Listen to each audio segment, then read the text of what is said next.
All right, hello everyone, and peace of Christ to all of you. Please invite your friends and let us do the good work for today. Let me know in the text, please, if the voice is not clear to you. Um, I was looking for some pictures for scary creatures and trying to understand the wisdom of Allah and the wisdom of His Prophet. And I got to a conclusion that Allah don't say things unless there is a reason for them. As an example, the dog is something Allah He hate very much. It is the most filthy, dirty creature. And for sure, Allah, He knew best. You cannot blame Allah for saying what He is saying. And when Muhammad He ordered to kill all the dogs in the Arabian Peninsula, the people start complaining, saying, "We need dogs." Those are people who live in the desert and they need the protection of dogs. Dogs can alarm them from beast.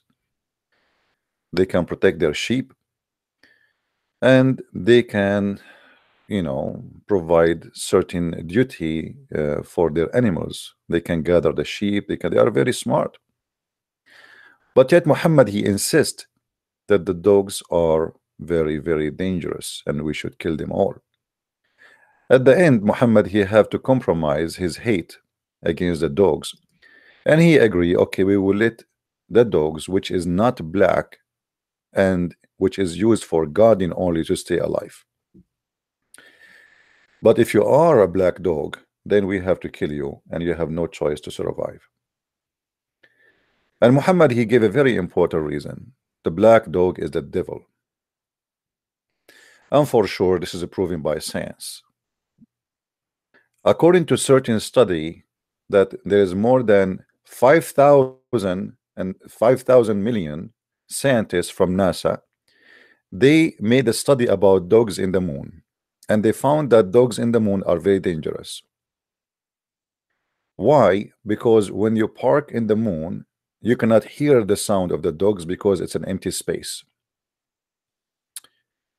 And for sure, this is a true story reported in Islamic magazine. The same story about George Bernard Shaw, who said the prophet he can solve all the problems in the world while he's drinking his coffee. By the way, I don't think the prophet was drinking coffee at all. He was busy with 13 women and many slave girls for sex. What coffee we are talking about? So the Muslims, they try always to make you feel that Islam come with something amazing and something special, and I see that Islam come with something very disgusting.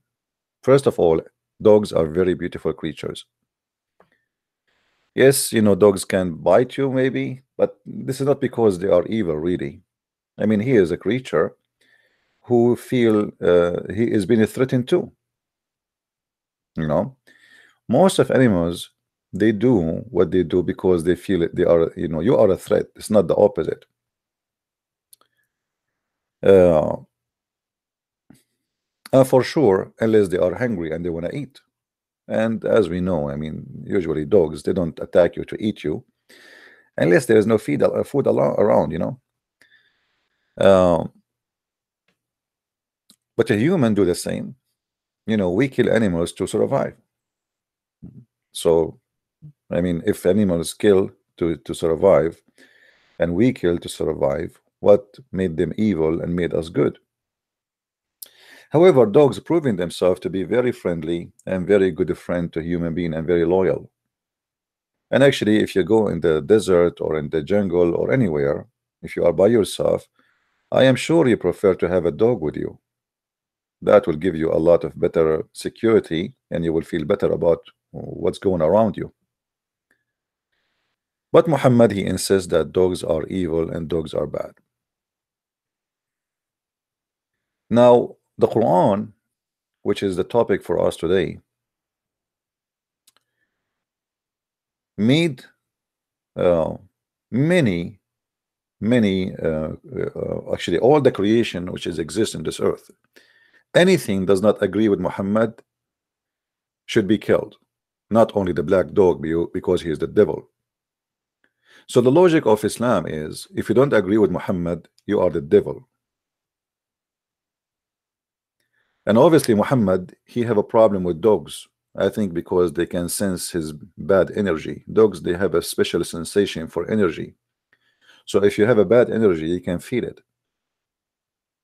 So there is one of two issues. Either Muhammad, he hate them very much and they can feel that, or Muhammad, he gets scared, terrified when he see them and they can feel that too. Uh, Today our topic is about the Quran, not about really what Muhammad said about dogs. But I wanted to start here from speaking about the wisdom of Islam, because Muslims, they say that Muhammad is the best teacher, and whatever he say, he is the best to teach us what to do, and Islam is a lifestyle, and Islam actually is based on what Muhammad said, not what Allah said. You will see many things in the Quran said something in the Quran. Muhammad, he said the opposite. The Muslim, they follow what Muhammad said, not what the Quran said. So today we have our Skype open and we would like to invite the Muslims to call us, and this is the challenge. When you Muslims, you say to us there is amazing things in the Quran, is it really amazing, wonderful, or it's amazing stupid? Is it amazing science as you claim, or it's amazing garbage? Is it amazing foolish, or it's amazing smart? So if you are a Muslim and you would like to call me, feel free. I believe everything in Islam is amazing rubbish. And actually, maybe this is an insult to rubbish to compare it with the Quran, because rubbish can be recycled. I mean, even garbage, we can make something good out of it. But what we can made something good out of Quran, as an example. If we go in the Quran,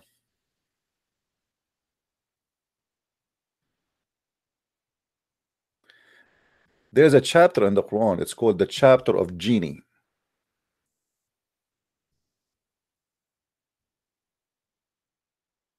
Chapter what? Genie. But if we go and read in the Quran, there is tons of verses speaking about those creatures who they are genie, the genie in the bottle. And even Muhammad, he invited the genies to convert to Islam. As an example, if you go to chapter 6, 130, it says the following. Quran was not sent only for mankind. Quran is a book of the genie and the book of the human. O assembly of jinn and man on men, didn't there not come to you apostle from among you? I mean, hold on here. Hold on. Guys, anyone notice here something weird in this verse? Let us see who of you is thinking with me. What is something weird in what we just read in this line?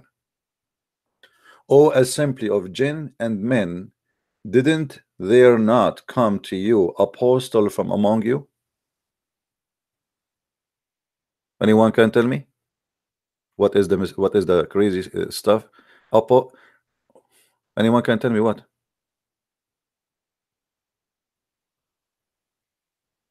Apostle among the jinn.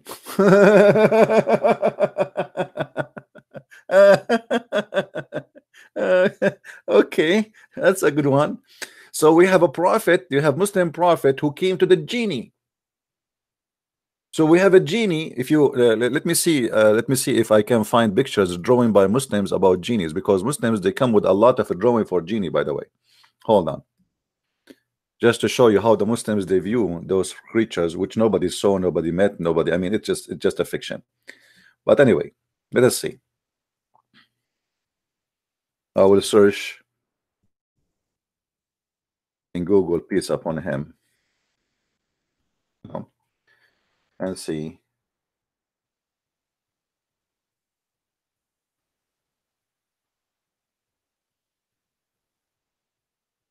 what we can find. Jinn. Muslims, they come with tons of pictures. This is a jinn. This is a jinn. Look at this jinn. Actually, this guy is handsome.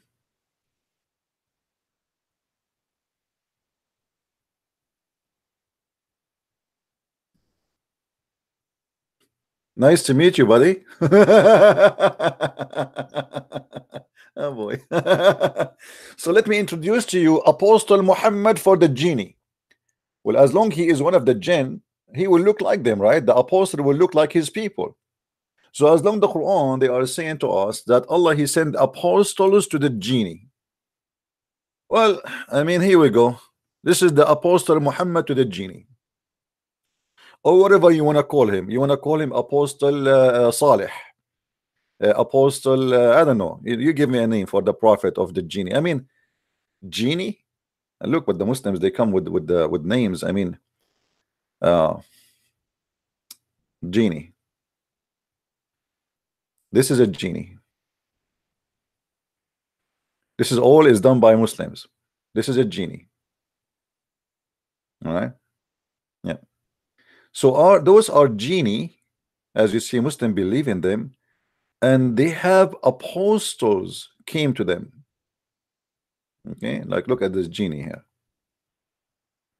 This is a genie. Now I'm sure this is amazing, and many of you today will see nice dreams. Let's change the pictures. We go back to the Quran. So the Quran claim that there is apostles for man and genie. But hold on, the Quran here is using Arabic language, and the Quran is speaking in this Arabic language to genie and men. That's mean the genie, they understand Arabic and they are Arab. I never thought about myself as a genie, even if sometime I act like one. But now I understand I must be a genie, and genies are from my people. They are Arab, they speak Arabic. If you ever needed a translator to translate a speech between you and genie, please call me. As you see, they speak Arabic, because the Quran is not speaking to them in English. This is a translation, as you know. It says here in Arabic, Ya ma'shara al-jinna wal-ins, alam ya'tikum rasulun minkum, you know, a people of genie and mankind. And look, Allah, he put the word genie first. So in order for the genies here to understand the Quran, they have to speak Arabic. And not only that, Muhammad, he claimed that even he was able to convert a bunch of genies into Islam.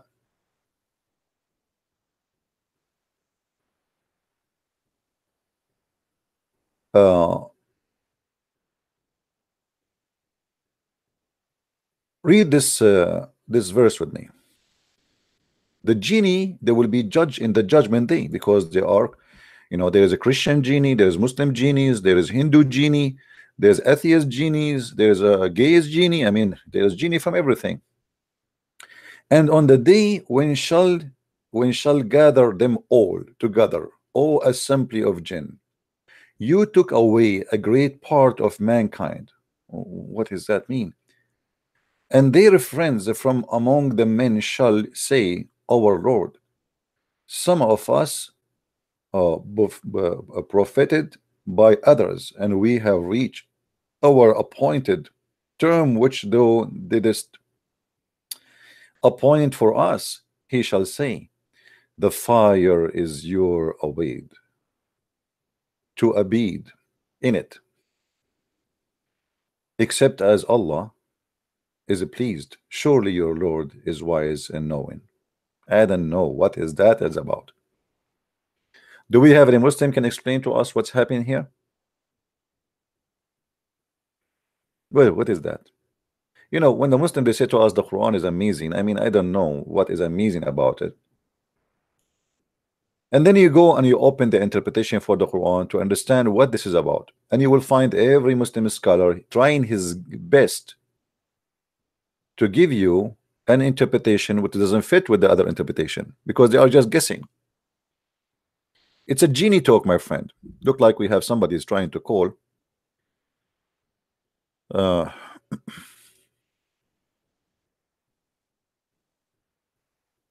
no, you can call only if you are a Muslim.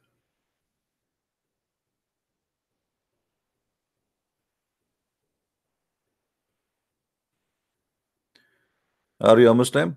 The one trying to call. If you are not a Muslim, don't call me. Don't waste my time. We are here. We want people to see a real debate between us as a Christians and between Muslims with respect, no insult. And if you are a Muslim, feel free to call us. If not, there's no need. I'm not really interested to hear your opinion as a Christian. You can leave a comment down there. If we try to understand this, let's see what this guy wants. Hello? Hello. Yes. Are you a Muslim, my friend? Hello. Yes. Are you a Muslim? Excuse me. Are you a Muslim? Yes, I'm a Muslim. All right. What do you think about the genie converting to Islam? Oh, this is absolutely not true. Not true. So what do you mean? This is a big lie. Who is the one who made the bill lie? This is our scholar. Okay, so the Quran doesn't say that people convert to Islam. Yes. The Quran doesn't say. This is you. Okay, let me open the IP. This is Gigi. the stupid people. By the way, you are just making fun of your prophet. You can call me again if you wish. No problem. I mean, the best comedy is Muslims defending their Islam. And at the same time, you obviously you have a mental issue. You have nothing to do except calling me and say Gigi. I'm sure your mother will be proud about you. You are accomplishing a lot. So the whole Quran giving us stories about those, about those genies, and you will notice that the Quran insists to repeat and speak about the genie in every place in the Quran. And not only that, like I find it very weird that in chapter 7 verse 179 the genie, they will go to hellfire.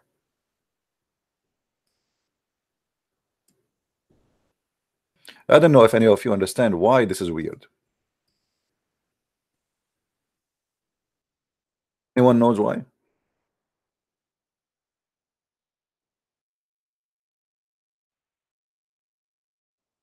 Why this will be weird?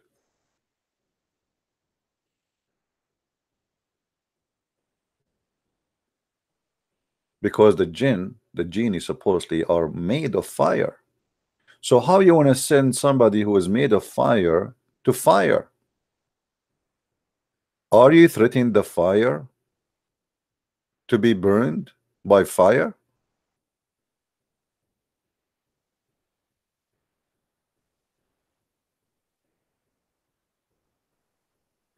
I mean, I understand if you say to them, I will send you to Alaska. If you say, I am going to send you to the North Pole as a punishment for you, but you are made of fire, and yet I will punish you with fire. If we go in the Quran, in different verse, we will find the following.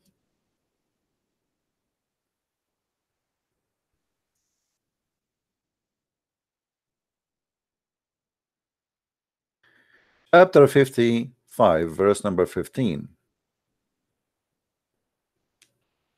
So the jinn are made of a flame of fire, and yet we will send them to fire to punish them. Can we punish fire by fire? Can we burn the fire by fire?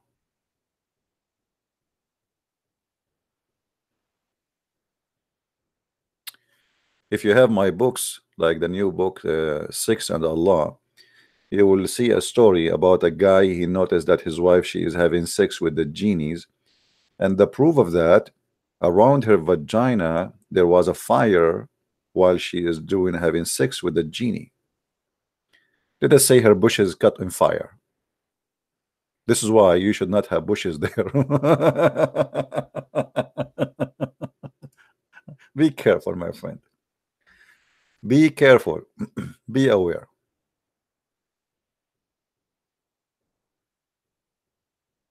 Right? Uh, okay, we have Abdul here. Uh,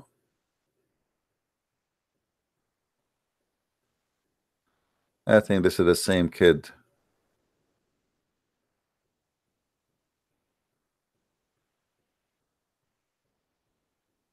Yeah. So as you see, Islam is kind of a mix of fictions and madness and stupidity. And there's creatures nobody see and nobody knows, and they are made from fire, and then we want to punish them by fire. And then the genie, they listen to the Quran, and then they accepted the Quran, and then they believe in the Quran, and then they became a Muslims. I mean, it's really amazing how they are created. But if you go and search about the genie, you will find that the word even jinn is exist long before Muhammad. This is coming from an inheritance of many fabulous stories, fairy tales exist before Islam, right? You are not a man. Let us see. Maybe this is Gigi when I call again. Let me. I will open my IP finder and see. Maybe I think it's a Gigi. How are you, Gigi? No. How are you, Gigi? It's what? You are Gigi, aren't you? No. No, What? you What are is Gigi, G? my friend. Sing for us, Gigi, please. Come on. I just call you just to sing for us, Gigi. Say Gigi, Gigi. What is that? It's stupid. You know, I let you call me to say to us, Gigi, Gigi, so we can laugh at you, and you don't want to do it. So why I want to talk to you? I see your IP, you idiot. Anyway, uh, he created the jinn of a flame of fire, and then the flame of fire, they listen to the Quran and they believe in the Quran. I mean, here you notice the amazing thing about the Quran. Even genie in the ball, he heard the Quran and he accept Islam. In different verse in the Quran, it says the following.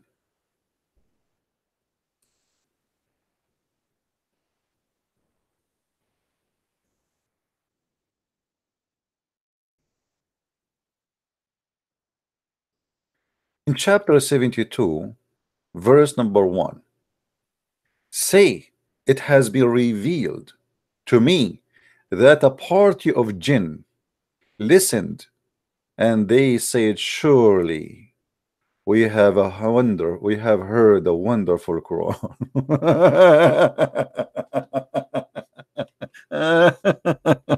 Oh boy, I like that.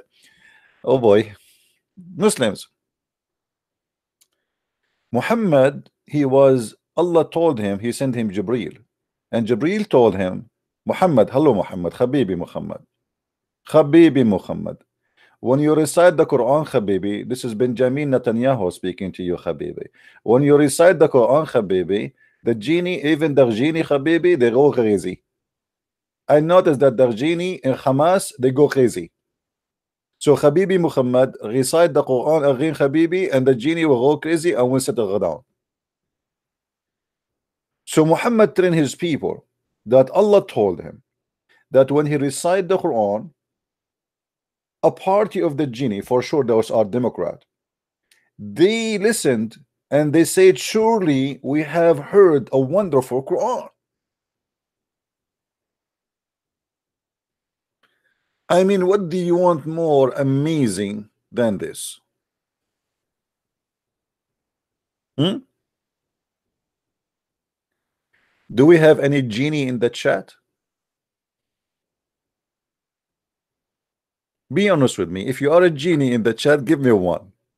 So we can play for you Quran and you tell us your opinion about the Quran.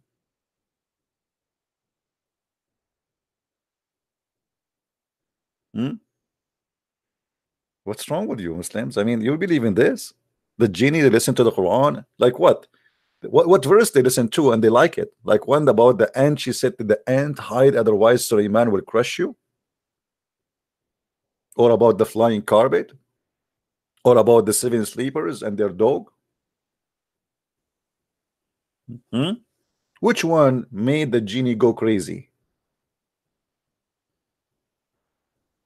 And as always, Muhammad, he make up stories. And not only, by the way, he says here, I say to them, I revealed like a party of the jinn. They listened and they said, wonderful Quran. Muhammad even claimed that he saw them for real. If we go in the hadith, let me find the hadith. Okay, here.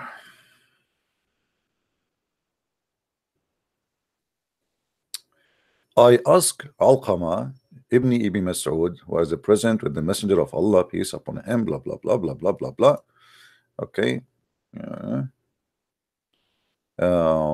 About on the night of the jinn. Oh, the night of the jinn. The night of the jinn, when the prophet he met them. What? The prophet he met the genie? Breaking news, CNN, fake news. Prophet Muhammad, peace upon him, he had a conference meeting with the genie. And it was a very hot meeting because the genie are made of fire, as you remember. To the point the prophet he had to wear a welding mask and clothing to resist fire. The story continue. One night, we were in the company of the messenger of Allah, and one night we missed him. We searched for him in the valleys and the hills and said, he has either been taken away by the jinn. What the heck? What the heck? And now I know why my mom, she said to me when I was a kid, don't go alone. The genie will take you. The Muslims, they were thinking that most likely the genie, they kidnapped the prophet or has been secretly killed. Look at this conspiracy. We spent the worst night which people could ever spend. When it was dawn, we saw him coming, which means Muhammad, from the side of Hira. I see.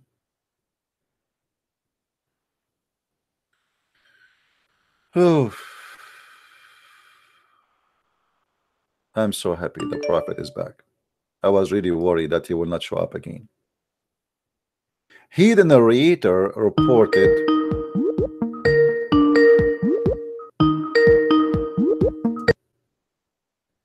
is that Gigi? Hello? Hello? Yes? Hi, CP? Yes, hi, this is me, CP, yeah. Hi, this is Kimberly. Thank you for accepting my call. All right. First of all, I would like to thank you for all your videos because they're super helpful. Thank you. And I know you don't like to go off topic, but I have two questions for you. Okay. Can we make them? Can we make them three? Because I like a trinity. Okay. Sure, we can make them three. All right.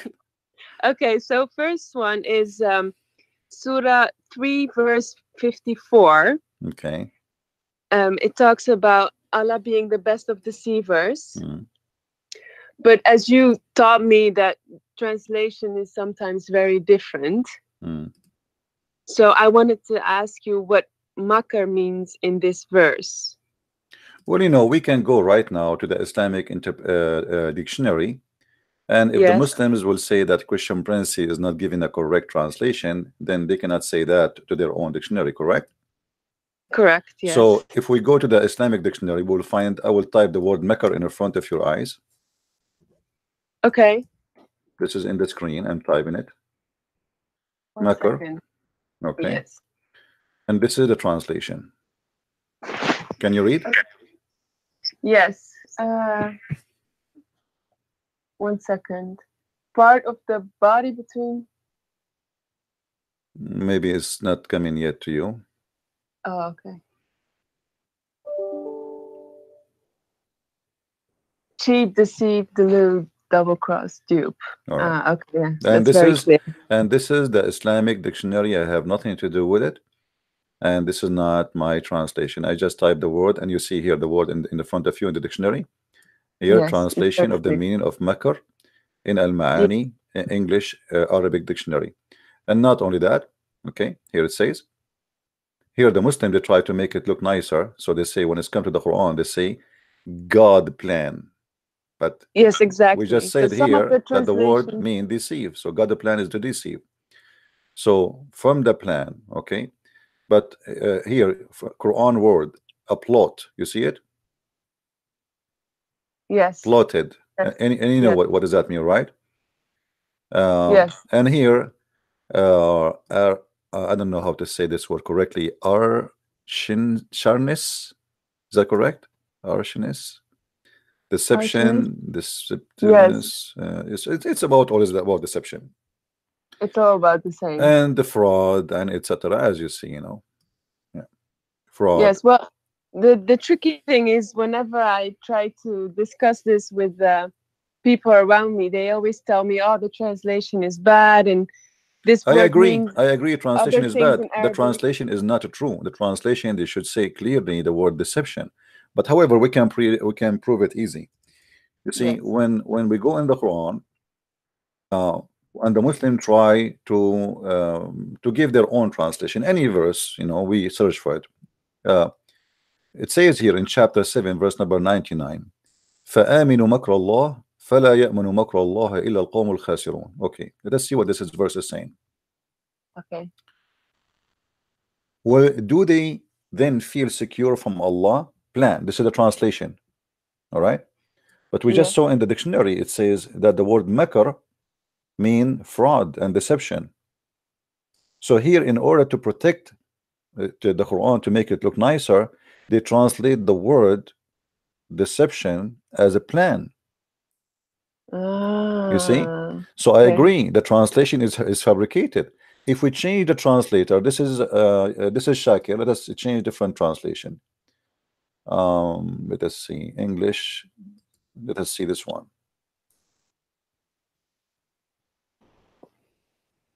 Do they feel themselves secure from retribution of God? What does that mean? I don't know what this word means actually, and I never used it before.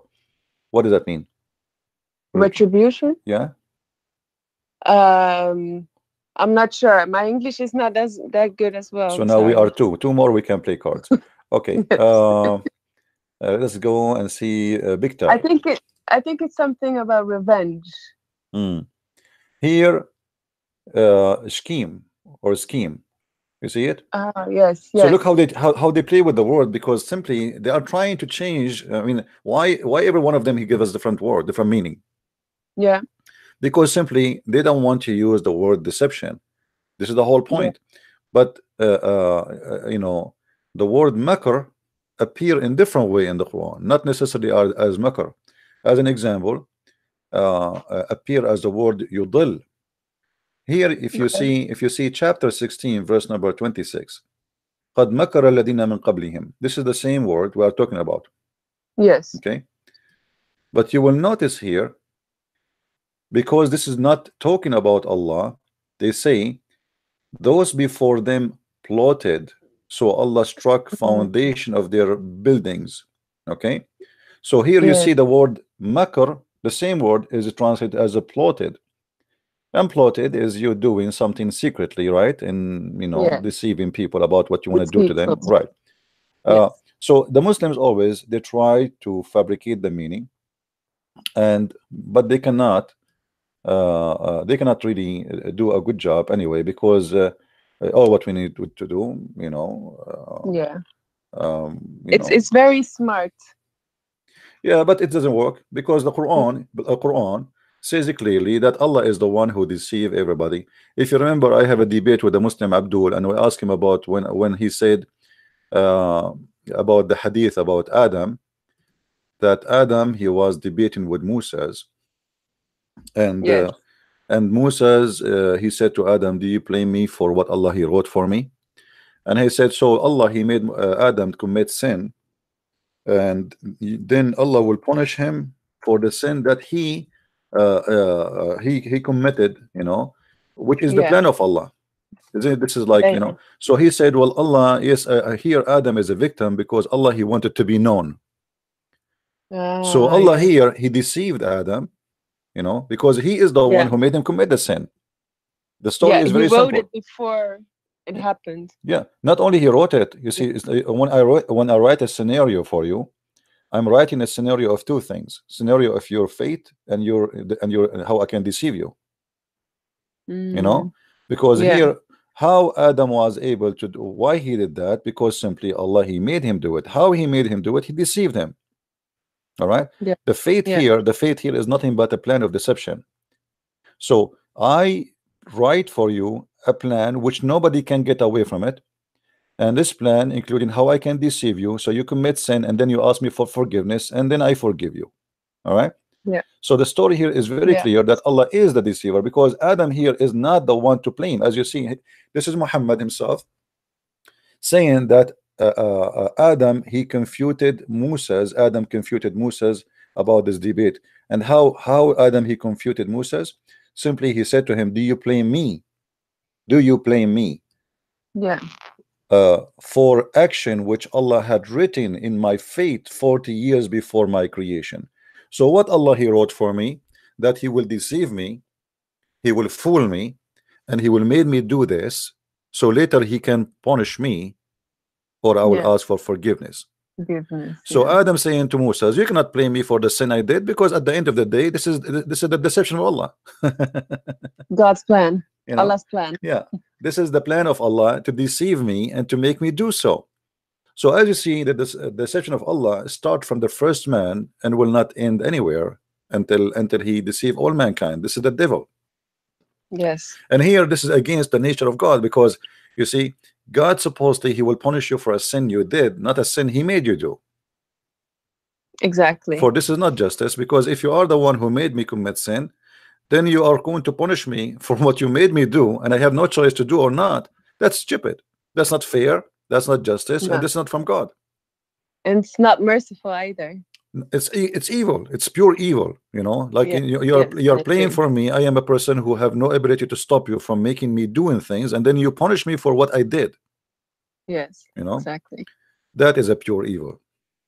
It is. Well, thank you for your answer. It's very clear, and it's going to help me. You're welcome. I'm sure. Can I ask you just one more question?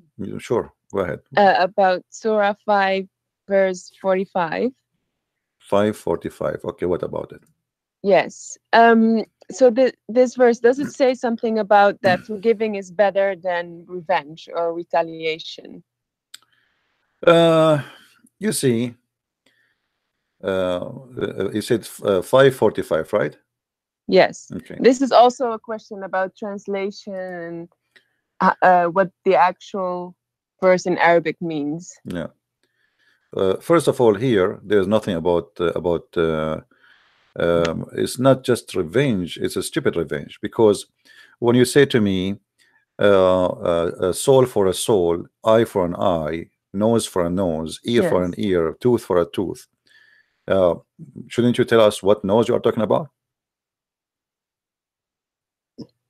To make it simple for you. Yeah, that's true. To make it simple for you. Yeah.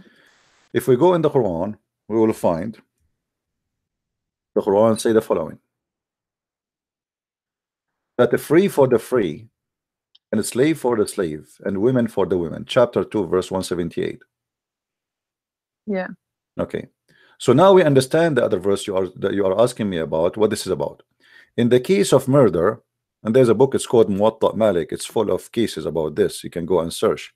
You will see in the Muwatta Malik says clearly that in the case of murder, if a free man kill a slave man, the free man will not be killed.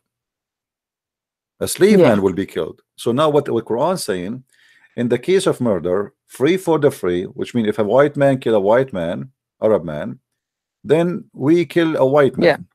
Okay, but and if a free man kill a slave man, slave will go for the slave. So here the Quran is a stupid book. So tooth for a tooth, but the tooth of who? Not my tooth. Because if I am a free man and I am a white man, my tooth will not go. I will somebody is going to break the tooth of my slaves, or I have to pay your money to the owner because he lost now his slave, he lost a tooth, you know. So the way Muslims, they try to understand, Muhammad here trying to understand or trying to copy from Musa's. Yes, you know, because they say this is for the Jews. Yeah, but here actually Muhammad, no, actually Muhammad, he practiced it for himself, not only for the Jews. He practiced it for himself. Let me show you something. Hold on. Let me let us see. We open the hadith.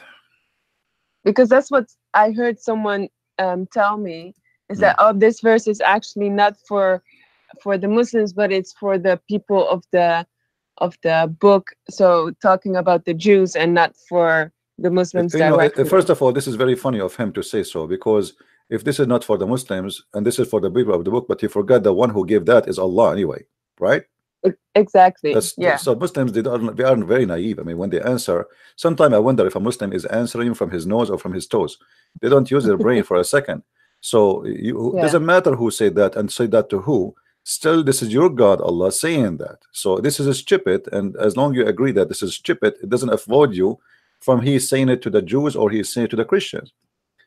If we go in the hadith, because it's the same God for them. Yeah, because as long it's from your God, I mean, what difference is going to make anyway? So if we go in the hadith, I just found it. It took me a little bit. Here it says, Malik said, there is no retaliation held against a free man by a slave for an injury. Do you see it? Yes, it's appearing now. Okay. Yes. So if a free man broke the tooth of a slave, the Quran says, okay, tooth for a tooth. But tooth of who? Not the tooth of the free man, because there's no retaliation against the free man. You see? Oh wow, I haven't even looked at it that way, but yes. The slave is killed for a free man when he intentionally murder him. So if a slave, he killed a free man, then a slave will be killed. Yes. Okay, but it's not the opposite. The free man, the free man is not slain for a slave. Do you see it? Yep. So the tooth for tooth, eye for an eye, this is about a society of slaveries and masters. So if you are a master, you know, you will not be killed for torturing or killing a slave. And if you are a slave, you will be killed for killing a master. And in the same time, if you cause an injury for a slave, you will not be held accountable for your act. Simply, at the end of the day, the equality of law here is about between the free, the same kind. This is why the Quran here, the Quran divide the people to three kind of people. There's women and men and slaves. The women and the men, free women for a free woman, or a slave women for a slave woman. But however, I believe here the women for women, it's about the women by gender. It's not which is a free. And then slave for a slave, it doesn't matter if it's a slave woman or a slave man, you know. So there's a three generation or three level of mankind in Islam. There's a free man, he will be killed for a free man, and there's a slave will be killed for a slave, and there's a woman will be killed for a woman. And this is not just, this is stupidity. I agree. Yeah. But you know, the funny thing is that they will say, oh, this hadith is in contradiction with the Quran, so it's false. Where? Here we go. The Quran is saying that. Where? The Quran in Well, front of us. that's the argument they always use. No, they Because it cannot. But the contradicts Quran saying, Quran. is it the Quran in front of us saying free for the free, slave for the slave? Where is the contradiction? Yes. You know, where is the contradiction? Yeah. There's no contradiction. This is a, they can say whatever they want. You know, this is the denial is just to run away from, you know, like you know, Muslims is the same as the ostrich bird. When this bird see a danger coming, like a wolf, etc., because she's stupid, what she do? She bury her head in the sand. Yeah. And then she think that because she don't see him, he don't see her. Yes. You know what I mean? So then the wolf, he grab her actually easier because now she is just useless. She cannot defend herself because she buried her head. So this is how silly they are. They bury their head, and there's something is called this is contradiction. We don't take it. The whole Islam is contradiction. As an example, if you don't take anything, is contradiction to the Quran. The Quran says you do mut'ah. Why you don't say, okay, we're gonna do mut'ah? Yeah. Hypocrites, you know. Yeah. So when they want, they say contradiction in anything contradict the Quran, we will not take it. The second we say to them, what about the mut'ah? You know, do you do 10 times breastfeeding for adult? That's crazy. No. Anyway, you know, they can say whatever they want, but people, you know, we are laughing, and people are leaving Islam. They like it or not. Yes. No, I agree. But so last question, because you like the Trinity. So the third question. Okay. It's just one thing that they always give as an argument. For example, for Surah 9, they always say, "Oh, but that's only in that time when it was war or during wartime, and it doesn't apply to these days or to now." What would you say to that? Well, first of all, even if this is for that time, that means Muhammad is an evil man. Because why you are saying that it was for that time, unless it is disgusting? Yeah. Secondly, what is the proof? As long they are people who say anything contradict the Quran, we don't accept it, right? Yeah. Where in the Quran it says that this is for that time? Yeah, that's a very good question. Same time, isn't it Muhammad? He said in the Hadith, many places. I've been ordered to fight mankind until they say there is no God but Allah and there's no prophet but Muhammad. He didn't say the Arab around me. He didn't say it's been ordered to fight mankind. Yeah. So أمرت أن أقاتل الناس جميعا. جميعا, all, not some, not a few. I have been commanded that should fight against the people till. And actually translation is not good, because in Arabic it says jami'an, all of them, until there's nobody except saying there's no God but Allah. So the duty have nothing to do with what time. The duty of fighting is until they declare that there's no God but Allah. You see the condition? The condition is not about this stuff fighting me. It's not about you know, it's about. And by the way, in Islam, just for those who not know, in Islam, if you don't accept Islam, you are waging war against Allah. You see, because people, they might say to you, well, in Islam it says, you know, fight those who fight you. Yes, exactly. But the second you say Muhammad is not a prophet, you are fighting Allah. This is why you see in the Quran, if you go to chapter 5, you know, as long as you mentioned to me chapter 5, if you go to chapter 5 verse number 51, it says, take not the Christians and Jews who want to take you as friends and protectors. Exactly. Okay. Yes. So they are not fighting you because there's no way they want to take you as a friend and they are your enemy. I mean, that would be funny, right? Like, we are enemies, but you say let us be friend. So they want to take you as a friend, but Allah reject that. Why? For they are the enemy of Allah. You know. But then they will say, they will come up with the verse that says there's no compulsion in religion. No, this is a verse that says the opposite. Actually, this verse saying that a group of people, they were saying, we will not let our children to convert to Islam. Muhammad, he was saying to them, you cannot force your children not to convert to Islam, not the opposite. You see, they use verses just to fool you when it is totally the opposite. It's Muhammad saying you cannot force your children not to convert to Islam. Otherwise, here we go. as long they are saying this, then they should not kill anyone leave Islam. Yeah. You know? Yeah. So why somebody leave Islam and we kill him? But that's what the translation says, though. What translation? That's what.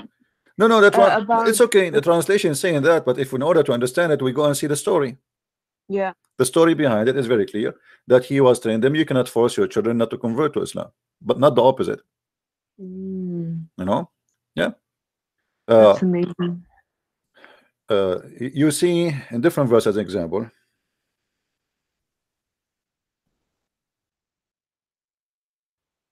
Let's see.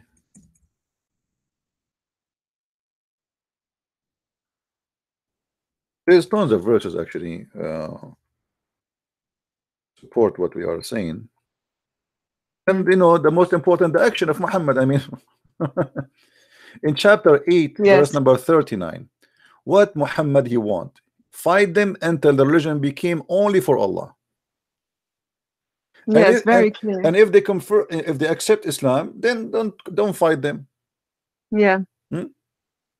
What is the condition? Read it carefully. And fight with them until there's no more persecution. What is the persecution, by the way? It doesn't say persecution, it says fitna.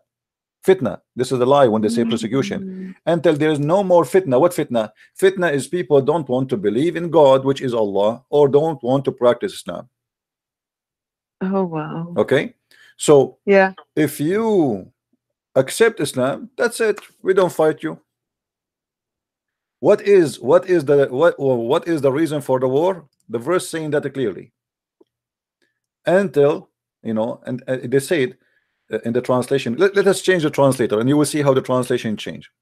Just to show you the lies Muslims they do. This is translation of Shakir. Let us go to translation, English translation. What is that? I never heard of the translation. It's called translation. Oh, this is a different language. Hold on. I don't know what is that. Okay, let's see. Yusuf Ali. Let us say Yusuf Ali. Yes. Okay. And until there's no tomblet. What tomblet mean? Tomblet.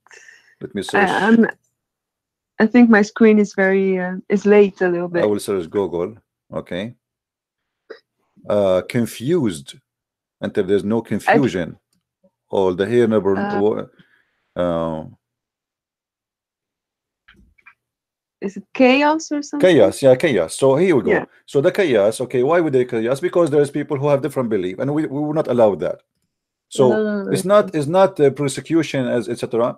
And here he add the word or oppression, which is not really exist in the Quran. There's no word oppression exists here. They added, and then and there prevail justice and faith of Allah altogether and everywhere. So the fact it's the opposite actually. The Muslim, they are saying that they are the one is under persecution, but the fact they are persecuting others and they are forcing themselves on others until we fight them until there is no religion but Islam.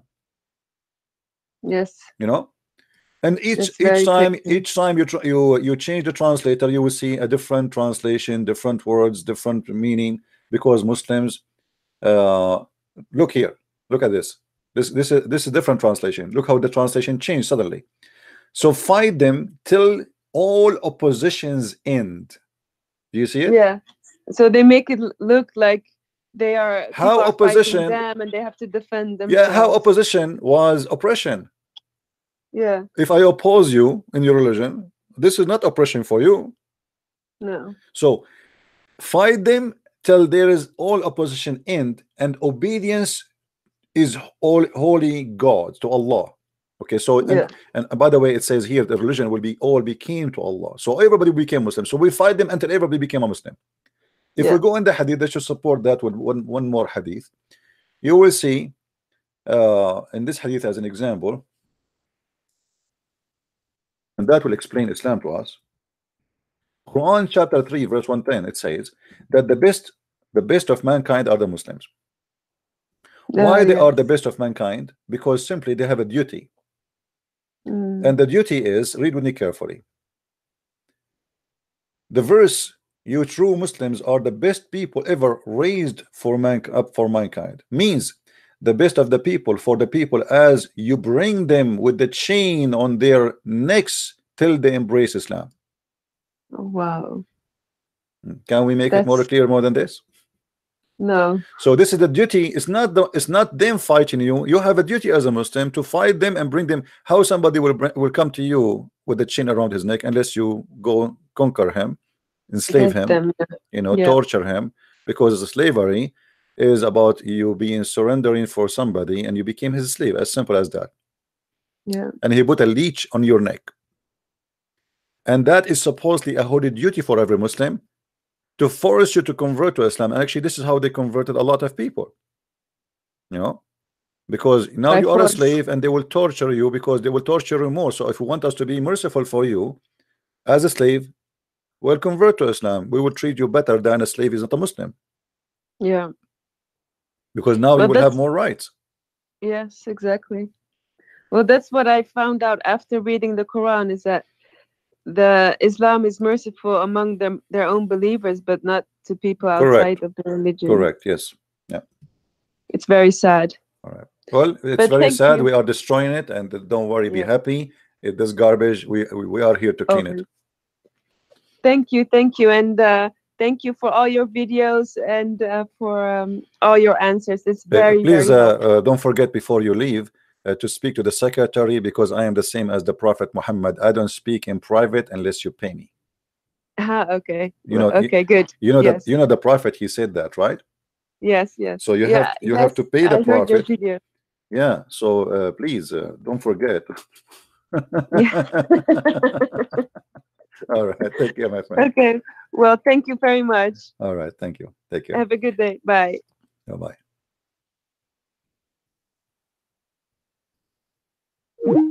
Have you ever heard of a prophet? He will not talk to you unless you pay him.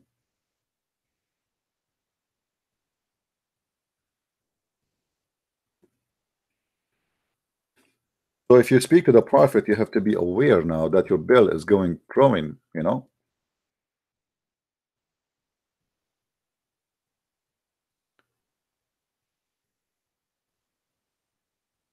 Anyway, do we have any Muslim trying to call us?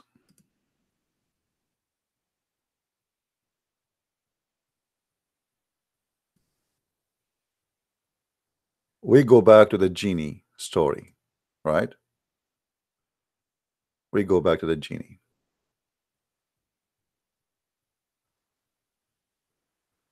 Where we're okay, we are here. She took us away from our topic. It's better next time, please. If you wait until we finish this, and then if we are done, then we can answer your questions. All right. So we were talking about Muhammad. The Muslims, they thought he was kidnapped by the genie. And by the way, this is one of the reasons I always take my gun with me wherever I go. I don't want to end kidnapped by genie, especially if they are women. Now imagine yourself kidnapped by a bunch of genies and they are women. Oh boy. Oh man. And all those genie women, I mean, they are genie, man. They are in fire literally, and they want to rape you. They want to have sex with you. Because in case you do not know, the Muslim believe that Muslim men and women, they can have sex with the genie. You know what I mean? I am not making things up. You can go right now and search on Google and search for sex with genie. Muslims believe in that literally. Real sex, you know.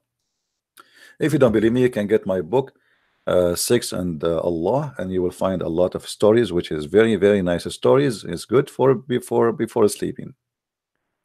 Now, maybe later after we finish this, we can go and search for some stories about sex with genie. Or maybe now, I don't know. Let's see if I can find a good story. If there's any one of you here is too young, I'm the only young here. I think I'm the only one at 17 here. All of you are a bunch of old people. I feel sorry for you. Okay, let us see. Let's see. I hate to mention something without proof, because the Muslim, they will say, oh, he's lying, it's not, doesn't say that. Where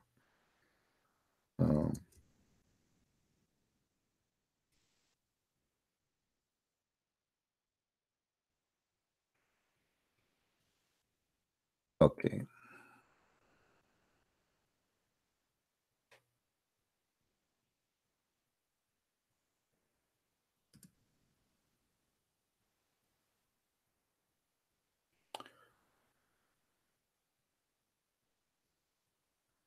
I'm just trying to find you a story we can read, because some of them, they are too much. I mean, too much information.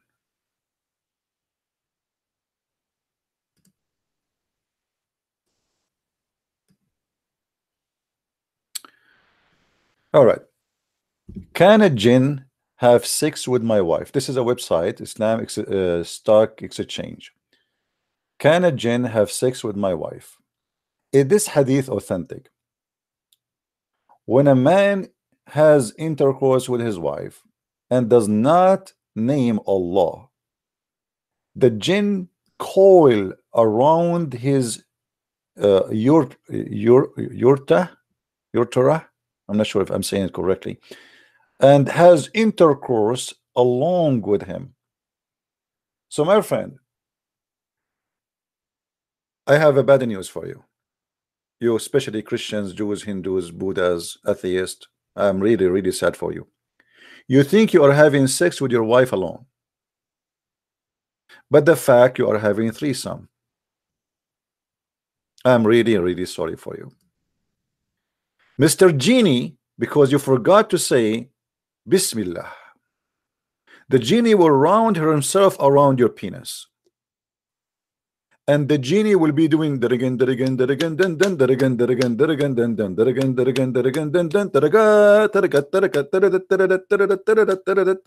and the guy was like, and by the way, you will notice that your wife, she is more excited because now she have two in the same time. I mean, that's double pleasure. Like the genie and the genie, man, this is fire. I mean, you're kidding me. It's like bullets. So you have a lot of Gigi, yeah, Gigi. So I mean, this is very, very dangerous, and we as a human, my friend, we should be enlightened by the wisdom of the Prophet, peace upon him. The Prophet, he don't say something unless it's very truthful. And because, my friends, I'm worried about you, especially for those who make donation. Those who don't make donation, don't listen to my advice because you don't deserve it. I am like Muhammad. I advise only those who make donation.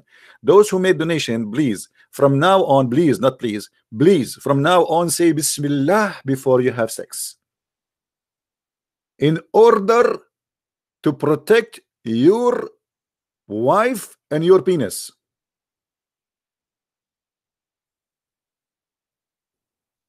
And this is, I mean, this is advice from me to you.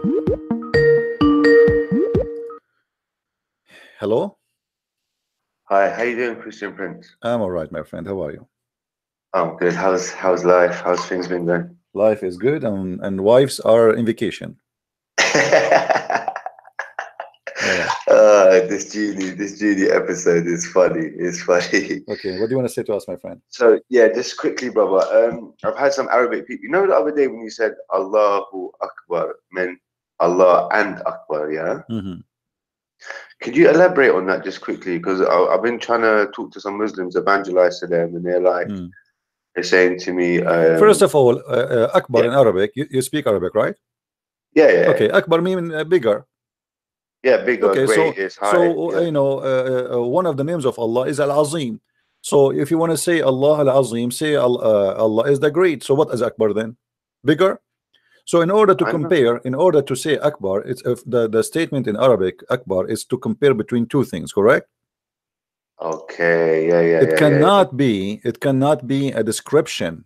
Allahu Akbar, you know, it's about comparing. Now, if you go in the Quran, let us go here. You will see the word Akbar mentioned in the story about Abraham. Yeah. What Abraham he said? He said, "This is my Lord. This is Akbar." Okay. Because I've heard, you know, I've heard even my father, many people say, Yeah. Allahu Akbar, Allahu Akbar. Yeah. Sometimes they don't even say Hold on. Let us. Allahu Akbar. As long as you speak Yeah. Arabic, you do not need too much Yeah. explanation in English. فلما رأى الشمس باذغة قال هذا ربي هذا أكبر. What he Hey. said? He said the Shams, this is my God, this is Akbar. Okay. So there is the Arab, the same as many pagan nations. They have many gods. One of them is the sun god and the moon god. So I don't know if you grow up in the Middle East. You like when we have rain and sun in the same time. They say the Satan is beating his wife. He's beating his wife. Yeah. Okay. They say stupid things like that. Innit? The moon god is the god of Muhammad. The sun god was the god of the Arab, other people. So what Muhammad he came with Tawheed to unite the two big gods, Allah and Akbar. So Akbar, as you see, he said, "Hada Rabbi, Hada Akbar, Hada Rabbi, Hada Akbar." So Hada Akbar, which is the sun. Now Akbar here either is going to be it is bigger. The Muslim they translate it as a greater, which is false, or you know, because here this is a planet, it's cannot be a great by value. Same time, the God of Islam, one of his name is Al-Azim. Al-Azim mean great, so there's no point to say Akbar if it's mean great, because Azim mean great, correct? Yeah, definitely. So this is one of the 99 names of Allah. So what Akbar mean? This is why when they say, they don't say Allah Akbar, they say Allahu Akbar. Yeah, because there's Allah. Because Muhammad is uniting between the God Allah and the God Akbar. This is why you see Muhammad he forbid the sun God was always the enemy of the Arab. Why? Because the sun destroy their water, destroy their animals. You know, they are desert people. They don't like the sun. You know. And also, CP, thank you for that information. I appreciate that. So basically, you know, on top of the mosque, they've got the moon, the crescent moon, and the star. Wasn't this like a pagan? Everything is pagan. Everything in front of us is pagan. Look what Muhammad he said. And here, Muslim they try to avoid to translate some of the translation. The Prophet stood up beside the pulpit and pointed his finger toward the east and said, affection are there from the side of the head of Satan coming out. Okay. And then he says the side of the sun. Okay. So the God of Muhammad is the good God who is in charge of the God of the sun. This is why the Arab, you know that the Arab they believe that there's a three daughters of Allah, and they are Lat and Al-Uzza, right? What can't they? How can they get out of that? That's what I don't understand. It's in the Quran. He said that obviously he got tricked, and it was satanic or whatever. How can they get out of that? Like, I don't understand. Well, you need to. If you read with me here, if you ask, like even there is some naive Christian, they say no. The Quran says don't worship the moon, don't worship the sun. Yes, the moon is not the God. The moon, there's a God of the moon, is not the moon. The Lat and Al-Uzza and Manat, they are the three daughters of a marriage between the God of the moon and the God of the sun. Sheesh, kebab. All right. So after they had sex together, they have three daughters, Al-Lat and Al-Uzza and Manat, and those are the three goddesses in charge of things. So when like as an example, if you go in the hadith, you will see Abu Bakr, he says wamsus badr al-Lat, which means go and suck the clitoris of al-Lat. That's mean al-Lat was the goddess of sex, and it have a clitoris.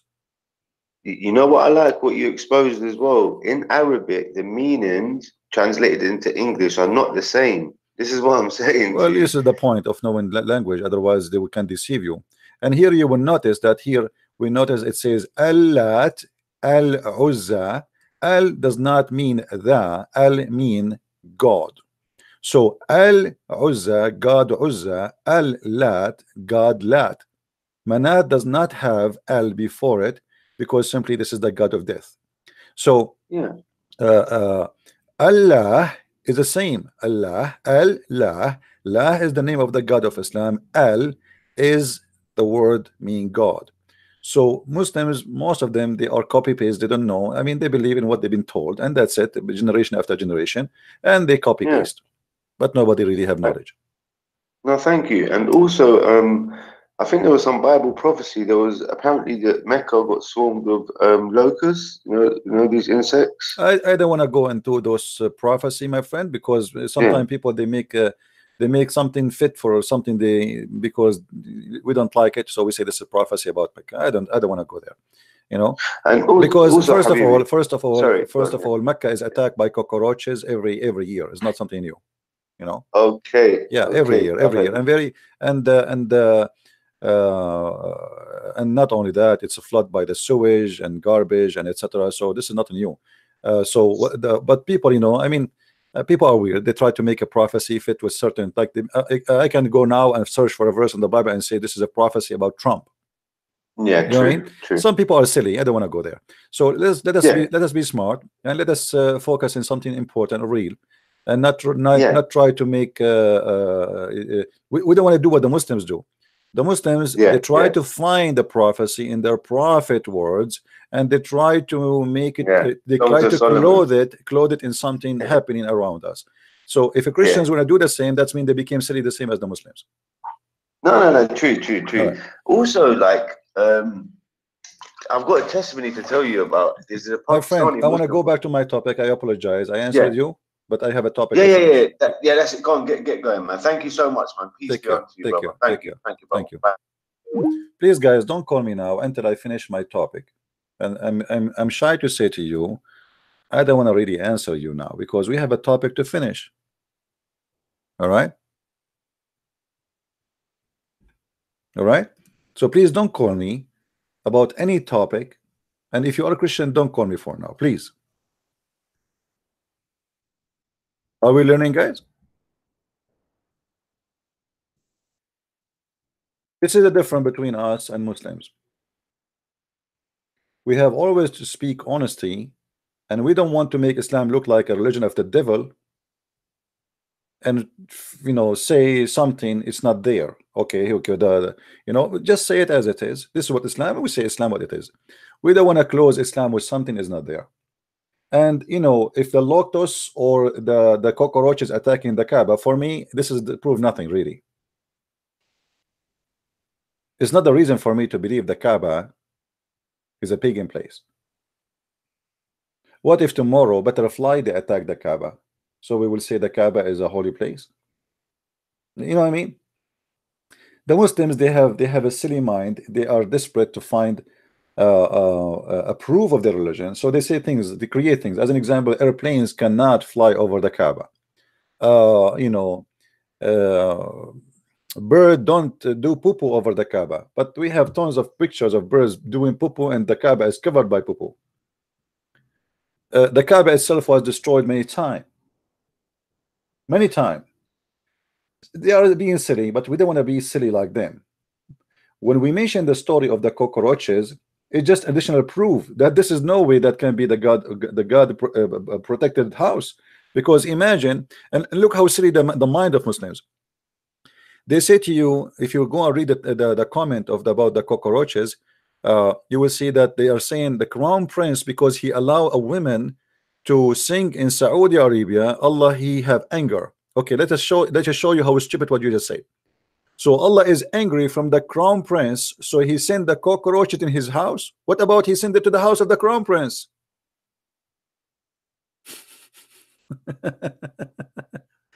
You know what I mean, guys? So imagine Allah is upset from a Christian prince. He sent the cockroaches against his holy house. Well, Christian prince house is not there. But sometimes I feel like those people, they have a brain of a chicken. Do you understand what I'm saying? When the Bible speak about Moses and the Pharaoh, the country is, you know, fighting Moses and his people. They want to kill them. So the punishment was upon the Pharaoh and his people. But here, this is the same people. They are Muslims, and this is the house of Allah. So how Allah punish Allah? Okay, you are angry from the crown prince. You punish yourself. So imagine I am angry from my neighbor and I order the cockroaches to come to my house. How silly, how naive, how dummy. I don't know what to say. But what I can do, I mean, I cannot give you. I advise you Muslims to ask Allah to send you the angel Jibreel to do a plastic surgery for you, to install a dish of wisdom and faith as he did to Muhammad. And we spoke about this topic before, you remember? Now we go back to our topic, and this is the last time we will answer anyone calling me out of the topic, please. If you call me out of the topic, I'm going to hang up on you because you are not doing us a good. Do we agree, guys? I don't want to be rude, but don't force me to hang up on you. We go back to the topic. So now, can a jinn have sex with my wife? The answer: can a jinn have sex with my wife? Is this hadith is authentic? When a man had intercourse with his wife, and he does not name Allah, the jinn coils around his penis and has intercourse along with him. And here is the source. It says, according to, okay, he said, when a man has intercourse with his wife and he does not name Allah, the jinn calls around, etc. They're repeating the same story. All right, let us see some answers.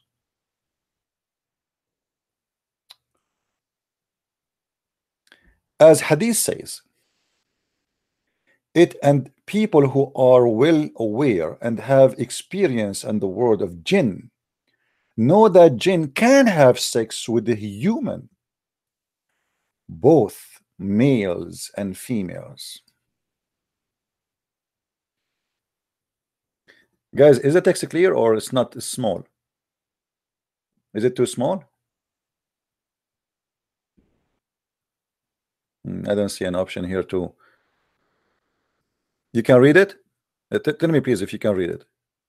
Can you read still in the screen? All right.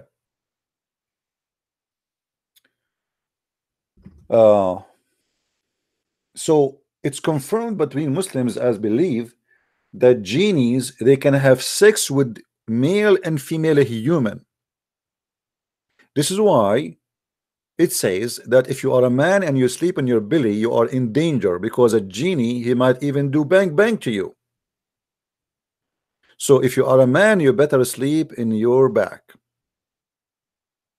Now if you are a female, I feel sorry for you, because you have two places to cover. You have the front and you have the back. So I do not know how you can sleep. I guess you have to make yourself between two boards of wood, one from the front and one from the back, and you sleep in your side. This is the only way you protect yourself from shaitan or genie to do bang bang to you. All right. And obviously the one who teaches such a teaching, he must be a prophet of God. I mean, how Muhammad, he knew this unless he is a true prophet of God? Think about it. Think about it, or call a friend in case you do not know how to think about it. All right. Do we have any Muslim here? He have any statement want to say?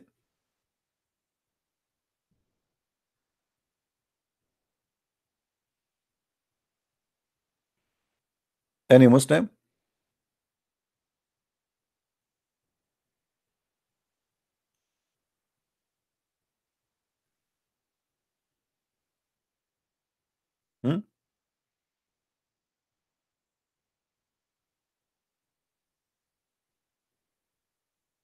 Who is a Muslim have some knowledge to share with us? And even in some cases, I like it when they say in some cases, not all cases, some cases. I mean, here there's some kind of wisdom.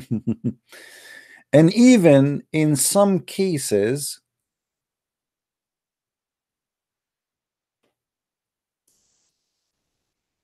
it is reported that a jinn and the human married. Oh boy. I mean, this is what is missing. I'm going to sign in a dating website for a genie females. Maybe I can find a genie with a wife. because a genie wife is better than a normal human wife. She can go inside the bank, bring me all the money I need, and that's it. And if I take her vacation, I will not pay for her ticket because simply she is invisible. The airline will not even see her.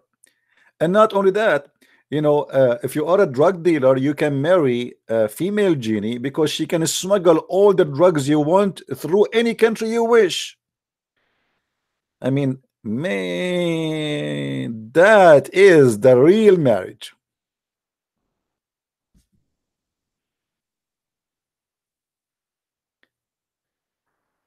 By the way, guys, many of you ask me why you're still single. How you know that now I don't have a wife, but she is a genie? How you know? Hey, my wife, can you bring me some tea? By the way, I don't see her, but I see the tea coming. Yeah, can you put it in this table here? Where are you? Are you here? Okay, where? Okay, now I feel you. All right, all right. My wife is a genie, and she is invisible, and this is how I enjoy her beauty. Invisible. You have invisible lips. That's wonderful. So beautiful. Thank you, husband. She talked too, and she fart. Yes, by the way, genie, they fart too. In case you do not know, genie, they fart. By the way, in case you do not know, genie is a shaitan too. Shaitan is one of the genie. If you go in the hadith, you will see here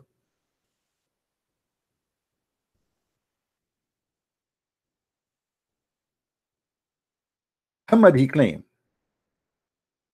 that each time the Muslims they pray, the shaitan genie, he fart.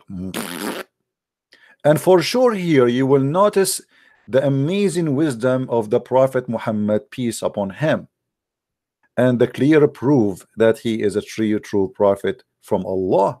Otherwise, how he can earn such an amazing knowledge about farting? Normal people cannot do that and cannot reach out to the farting knowledge deep to the ass of genie. So here you will notice the Prophet, may Allah bless him and pray on him. When shaitan hear the call to the prayer, he turns his back. And here look at the Prophet, how amazing he is into the details.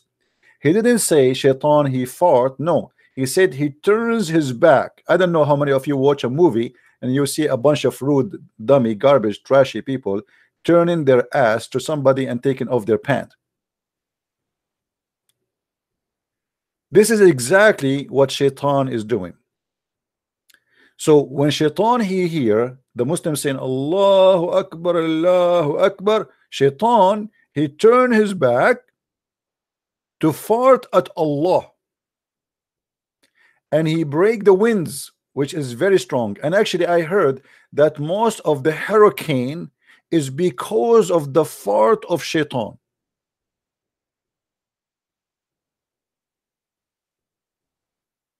Now, if you are telling me that this cannot be true, my friend, you are opposing the knowledge of the Prophet Muhammad, peace upon him, who the Muslim they say that a very well-known person, his name is George Bernard Shaw, said if the Prophet was exist today, he can solve all the problem of the world while he's drinking his coffee. But by the way, we cannot find where George Bernard Shaw he said that.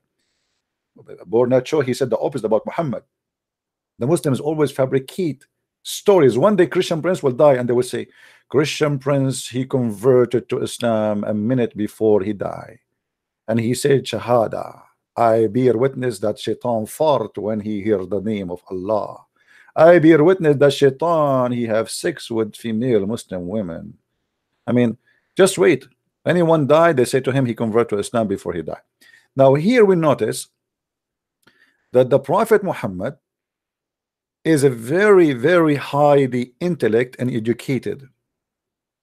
His knowledge is not about mankind only, but he have a PhD in farting and the connection between religion and farting. Maybe it's hard for you as a person who don't even have high school, but for us Arab who they are illiterate, do not know how to write, how to read, we can teach you wisdom. Here we can make a very strong connection between the two occasions, There's two occasions here happen. I'm going to explain for the slow one, and I assume that 99% of you, because you are not Muslim, you are slow. Sorry to say so. You are Christians. Funny Christians. 1 + 1 + 1 + 1 equal to 1. Christians and we're crazy people. So what happened here in front of us is amazing discovery. Let us see. It is truly amazing. The Muslim, he say Allah.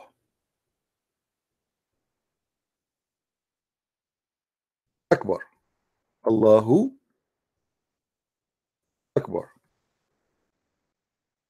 Shaitan in return, he said, is my no, sorry, this is not, doesn't say that. He said,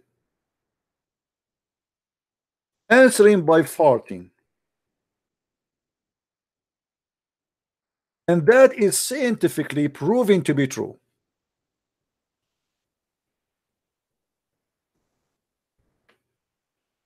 Who in the world can deny such a wisdom? Why you need even to read the Gospel of John or the Gospel of Luke or Mark or reading the words of Jesus Christ? Here, this is the wisdom. This is the man. This is the man we should listen to. I mean, you guys are really crazy. You are leaving such a man away from you.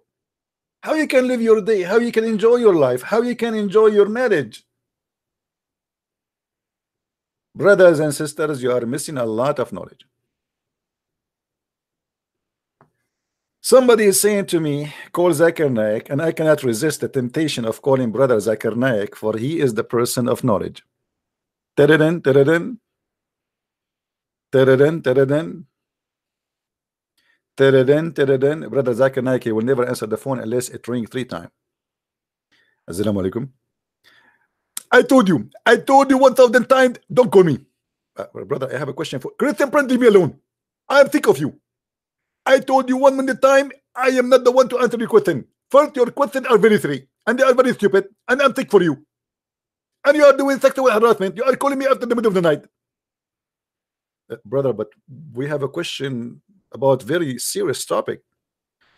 What is the question? It's about chemical weapon. Okay, I'm listening now. Sounds very interesting. Did the war between India and Pakistan break up? No, it's not about the war between India and Pakistan yet. I hope it's not going to happen soon. But it says that Shaitan, he fart when Muslims say the prayer of Allah. First of all, this is proven to be true. And this is why if you go around the Kaaba, you smell so bad. Because Satan there, he is using his full energy to fart at his Muslim. Because all the Muslims, we have like 5 million Muslims, they are saying Allahu Akbar. And all the Satan there, they are trying to cover the thought of Satan, the thought of Allah, and they are saying, so you see that. Thank you. Oh, so you are saying to me around the Kaaba, because too many people are saying Allahu Akbar, there's too many Shaitan, they are responding to them by farting. Absolutely. Are you saying, brother, there is a war between you and the devil? You say Allah, they shoot back by farting. For the first time in your life, you say something smart. I am really impressed, and you are getting better. Absolutely, brother. When Satan, he hear the prayer of Allah, he start farting. And this is proof. If you go to NASA, you will see that even they found that when Armstrong, he went to the moon, he heard the word Allahu Akbar, and he even smelled, and he heard the Satan farting. Well, thank you, Zakir Naik. I really appreciate your answer, and I apologize for waking you up. Guys, I say don't call me. Christians, don't call me. I mean, I need to finish this topic. I will finish it tomorrow. We are waiting for a Muslim to call me. Until now, we got no Muslims, except Christian. Oh, boy. So if you are thinking that Allah Prophet is not wise, I feel sorry for you. I really feel sorry for you. Aren't you now? I mean, we should confess now that the Prophet, he have knowledge beyond knowledge. He have knowledge about the unseen. How Muhammad he was able to know what shaitan do when it's come to fart? Now we go back to the 6. All right.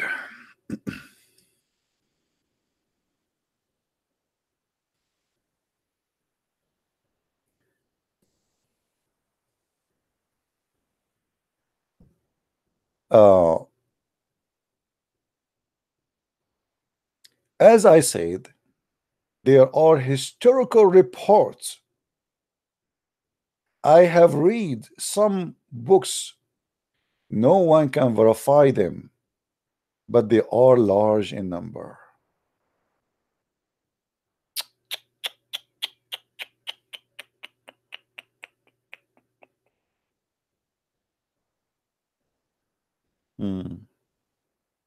Let us see if there's any. Okay. Shaykh al-Islam and the true Imam al-Jalal Jalaluddin al-Suyuti, Allah have mercy on them, they said in his book on jinn, Ahkamul Jinn, there's books about genie, and this is the reference as you see. The truth that it is possible for a human being and jinn to have intercourse.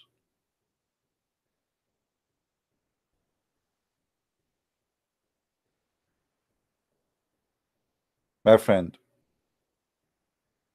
you might wonder why your wife, she is not having sex with you. That because she have a boyfriend, he is a genie.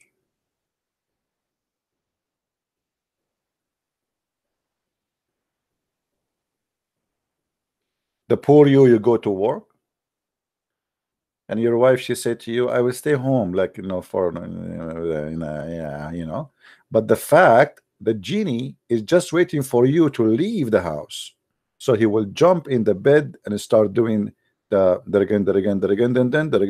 again. And now because your wife, she is comparing between your sex and the genie sex, she finds you very boring. Do you remember, guys, the story of Suleiman? Who have the link? We shared that before. Who have the story of Suleiman? If you remember Suleiman, when the genie, he took his ring, you remember? Suleiman in Arabic means Solomon, the prophet Solomon, supposedly. When he went to the bathroom, Allah, he gave him, Suleiman, he was controlling the genie. The Quran says even the genie, they work for him. Let us refresh your memory a little bit. See, this topic is complicated, my friend.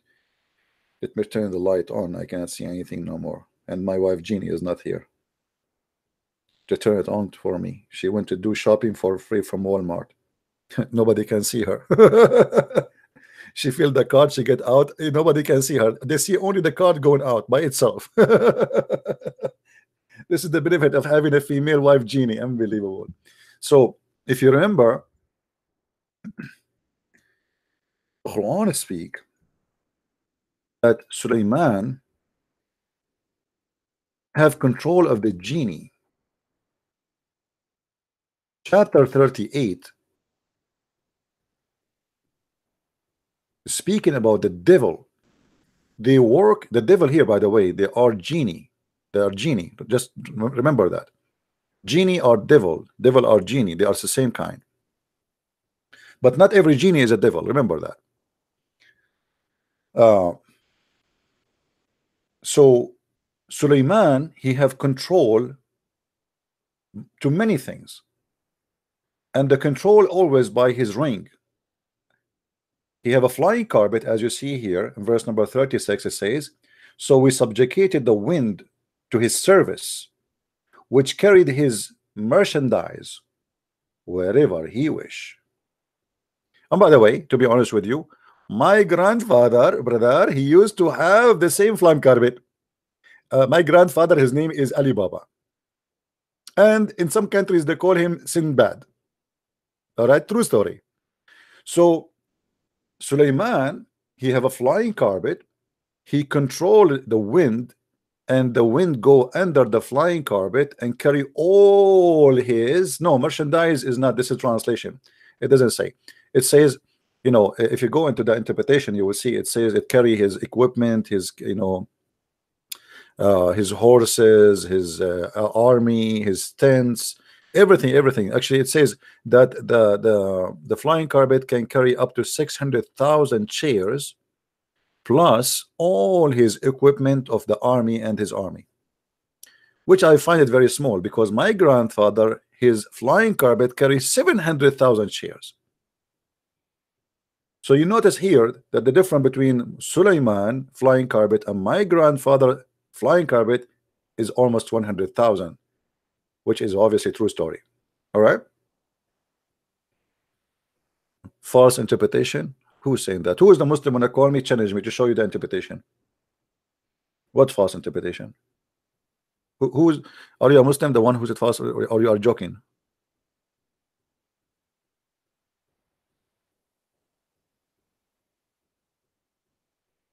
Do we have any Muslim here?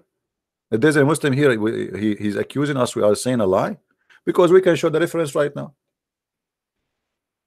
Okay, let us do this. As long as you are challenging me. But don't forget to remind you guys to go back to where it says the devils build and divers of all kinds. They are divers, unbelievable. They do snorkeling. Hey Shaitan, can you do snorkeling for me and get me some pearls and jewelries from the ocean? Sure, my master.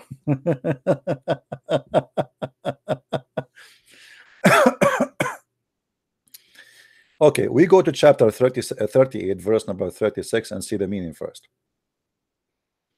Give me a second. We have too many pages open, so we have to close some. All right.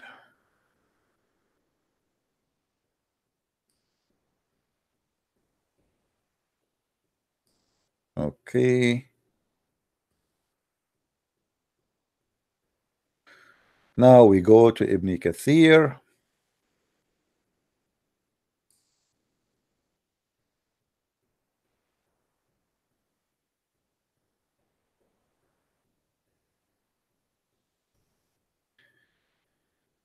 There we go.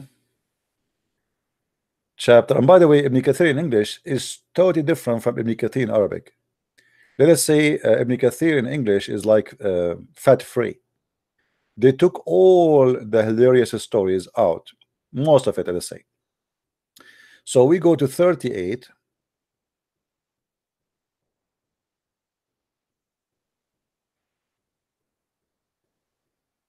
Just to show you, Muslims. Here we go. Chapter 38, verse number 36. We are not choosing something wrong. And then we go here. Verse number 36. We start from 34, so you don't say we are making it, we are taking it out of context. And by the way, even in the same chapter, speaking that Allah, He made Sulaiman die, and he was still standing on his body was standing, you know, but he was dead. And what happened? He was standing and he held his staff. So his wives, his ministers, they keep getting out, and nobody notices that he is dead until the termite they eat his staff. And this is this normal things happen for us in the Middle East, we as Arab, you know, or Jews. But anyway, you will notice here in Ibn Kathir, Muhammad claiming that he got a afrit. Afrit is another name for genie. An afrit is something coming from other culture. The same creature, genie, is called afrit. An afrit simply is a genie who is very troubling, but he is very fast. He is very powerful. Like he can bring you anything like this, like fast. He is a genie, yes, but let us say he is the most powerful genie. This is why if you go to chapter 27, verse number 39, I think it says that qala ifritu min al-jinn, afrit from the genie, he says, I can bring it to you before even you blink your eyes.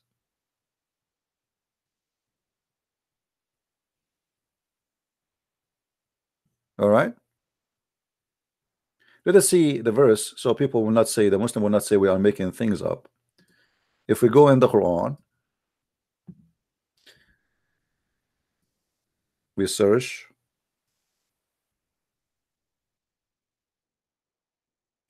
chapter 27, verse number 39, as you see.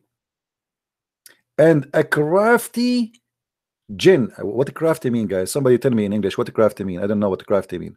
That's just to see if the translation is accurate. What crafty is? Crafty. What is that? And crafty of the jinn. Crafty.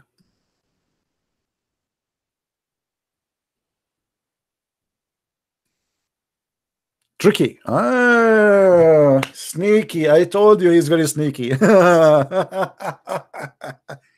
Ah, what a sneaky genie. Unbelievable. I hate you. I hate you. I hate you. Hey. Me. Do you see what kind of genie this genie? And this is the same story, by the way. It's about Suleiman, but in different chapter. This is in chapter of the ants, chapter 27. So here, if you read to see the story here, where the bird, the hudhud, went and he told him, I found a woman that she her people, they worship the sun. And Satan more them their do deeds, etc. Blah blah blah blah. This is the bird who Suleiman, he check him. He is a general in his army. Suleiman, he have an army of birds, okay, and they are in ranks. So this is like a high rank bird. All right, guys, did I give you too much information today? Is that too much?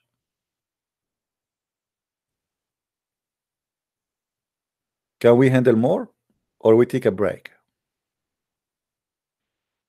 What do you think? Is it too much? Okay.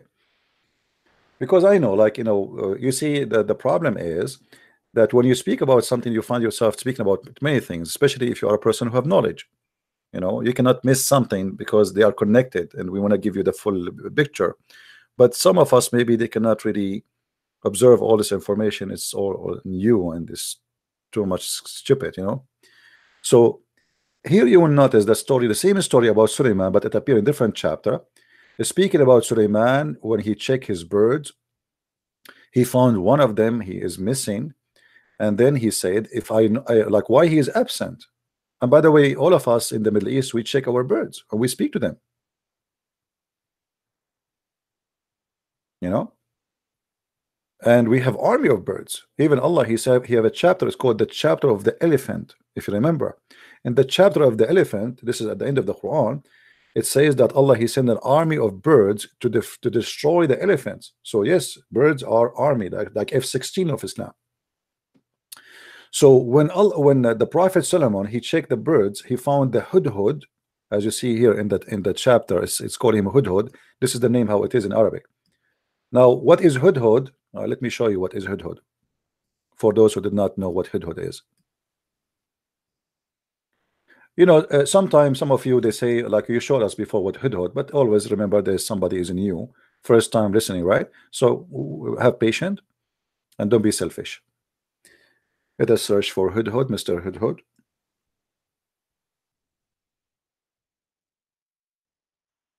Okay.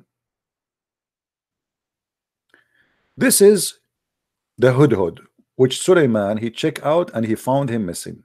General Hudhud. And obviously, I think they choose him for such a job because he obviously, by the look, he looked like a general. I mean, look at this man. Glory to God who created you, little bird. Very beautiful. But the Muslims, they copy from all nations, all generations, fairy tale stories about that. This is a bird who is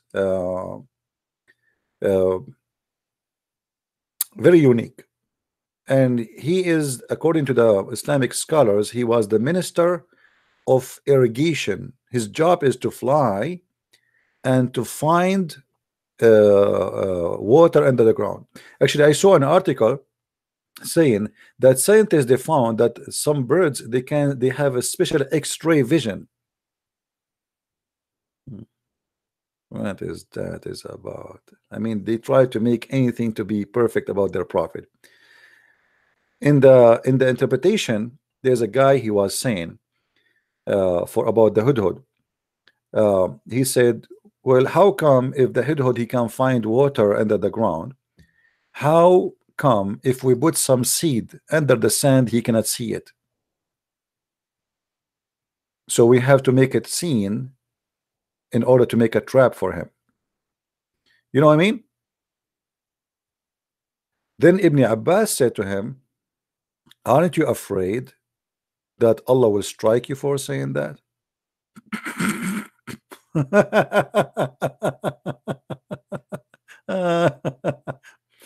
The guy, he came, okay, if this bird can see under the ground if there's water, how come if we cover the seed with some sand, he cannot see it? So we have to keep the seed always in the top of the sand so we can trap him. When they make a trap, they put the seed in the top. They notice that if the seed is covered, the bird will not see it.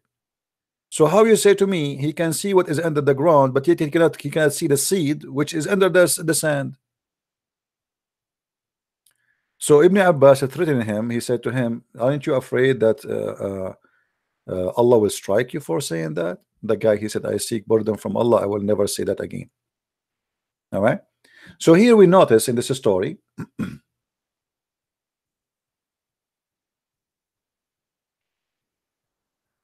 that when he did check the birds, he did not find the hudhud, and he said, I will punish him severely or cut his throat. Then to make the story short, the bird, he came back and he said, I found a nation, they have a queen, and they have a very beautiful queen, and by the way, she have no hair in her legs according to the interpretation, and she have a very magnificent throne, and her people, they worship the sun. They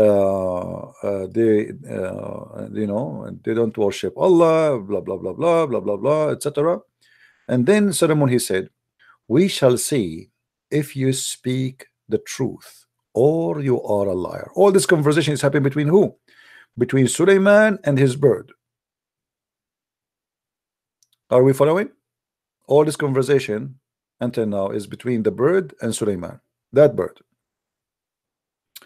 And then Suleiman, he said, give me a proof in this matter, like something to make decision. Suleiman, he need from his assistants to give him a proof. What do you say? What I should say? What I should do? All right. He don't know what to do. Like what is decision he should do. And then they were suggesting to him things. So when the invoice come to Solomon, he said, do you wish to increase my worth? Yet that God has given me is better than what he has given you? No. Be gratified in your present. Go back to them. We shall soon come with our armies, which they will not be able to face. Here we go. Suleiman want to do jihad because those people don't believe in Allah. We shall drive them out of the land. Okay. And then he said to his assistants, O you nobles, is there anyone who can bring me her throne before they come to me in submission? Here you see the genie duty. This is a Afrit. This is a very special genie. He is very tricky and he's very fast. Look what he said. A crafty genie. I will bring it for you. Rise from your seat, for I am strong, trustworthy. I will bring it before you. Rise from your seat, which means before even you move your ass, I can bring you that to here. This is how fast he is. Are we listening, guys? This is how fast this Afrit is. Afrit, yeah, Afrit. I mean, and you are telling me that the Prophet is not all knowledgeable and Allah book is not scientific? This is Afrit. Mr. Afrit.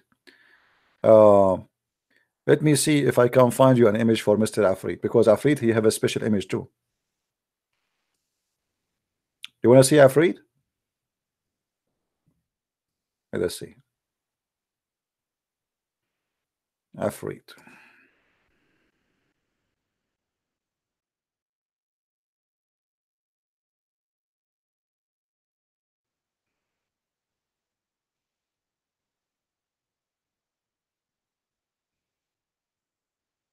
Where is the Afrit? I see only image of genie, normal genie. I want to see the Afrit.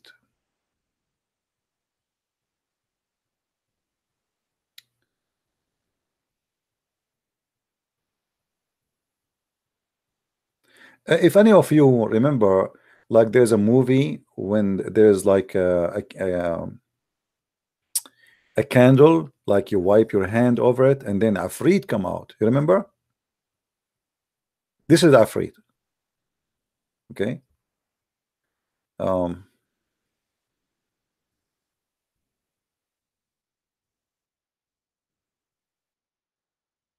Trying to find.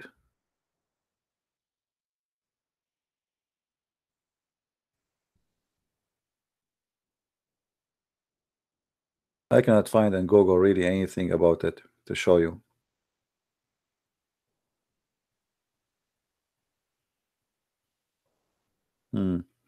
But anyway, I think you got the idea. He's like a powerful giant creature, and always he is naked. He is bald, not totally naked. He have like a panty, you know, and he is bald, and he is very huge, but yet he is very powerful. Oh boy, I cannot find anything. Weird. Usually I can't find really.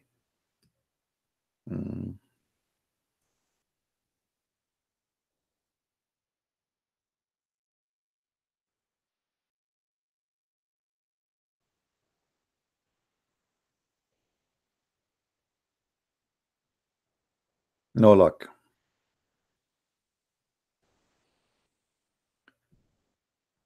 But anyway, I mean, I think you guys, you got the idea. Oh, what I find just a normal. He is a genie, but he is different kind of genie. Like this. If you, this is always how the Muslims actually. This is supposedly a person he present Afrit in a Muslim movie. This is how the Afrit come to him. So the Afrit is a bald guy. He have a mustache like this, and he is huge, very huge. All right. True story. Anyway, so we go back. So be careful that your wife, she will not sleep around with the Afrit.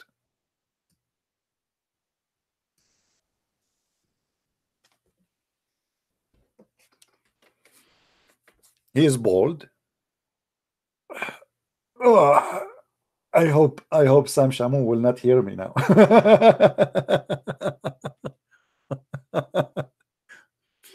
So he is bald, but he is huge to the point like he is really a giant, and he have a big mustache and a beard, and he put his arms around his chest, and he say in Arabic, "Shubik lubik, abdak bin idek," which mean I put my arms around myself and I surrender to you, master.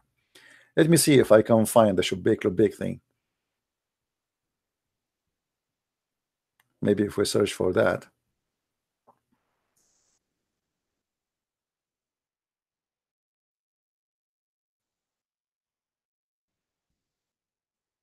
Oh, here we go. We found it. Here is the Afrit. Now you get the idea.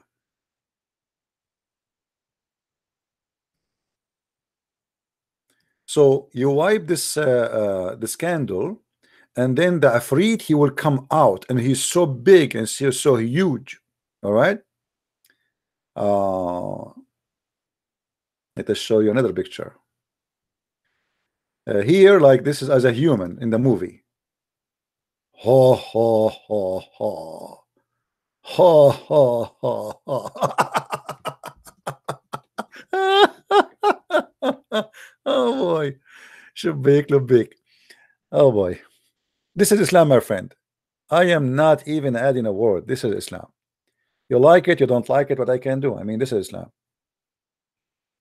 It's embarrassing, it's stupid, but what I can do. Shubik Lubik. Yeah. And you know, this is full of old legends, stories, and etc. You know, like you find a candle, you ask the candle to the genie come out from it, and you ask him for a favor. So the Afrit is the one the Quran is speaking about. You know, this is the Afrit.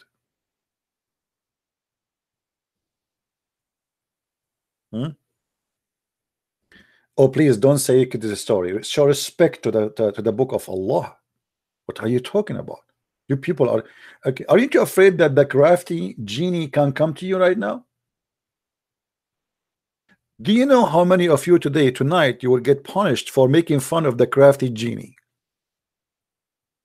Let me tell you what happened to me because I made fun of a crafty genie just last week.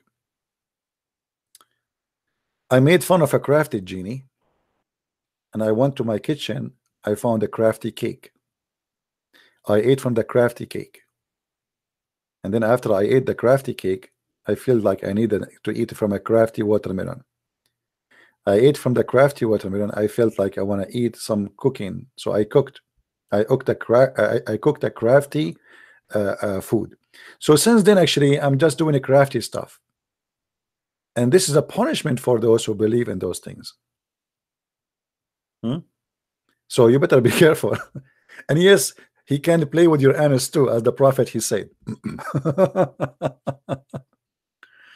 Unbelievable. Okay, we go back to our story.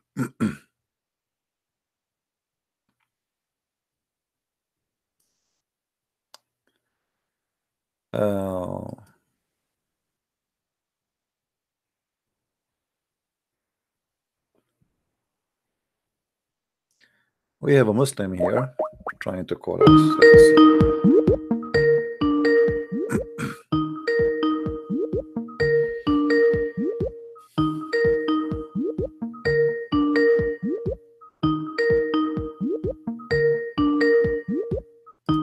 Well, I don't know. If you are there, answer me. If not,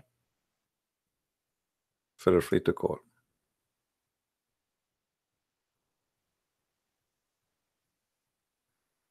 So as you see, Islam is nothing but a collection of fairy tale stories. We continue here. Hello? Brother Christian Prince, praise the Lord. Hey, my friend, how are you? I'm doing great by the grace of God. How are you? I'm all right. So I understand that you are an ex-Muslim, right? Yes, brother. All right. What do you want to say to us, my friend? I left Islam year 2010. I left Islam. Okay. It has been almost 9 years, and God has been faithful to me. So I just have been watching some of your videos, and the way you are exposing Islam is really, I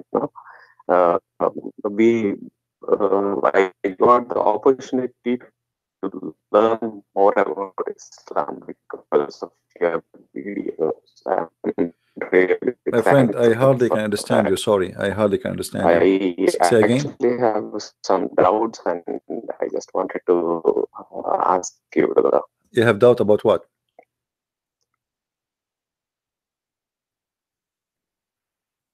Hello?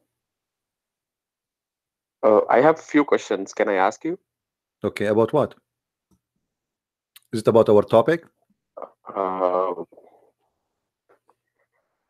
If God is an omnipotent God, sorry, hello? You know, I cannot really hear you. If Maybe you can give God me... is an omniscient God.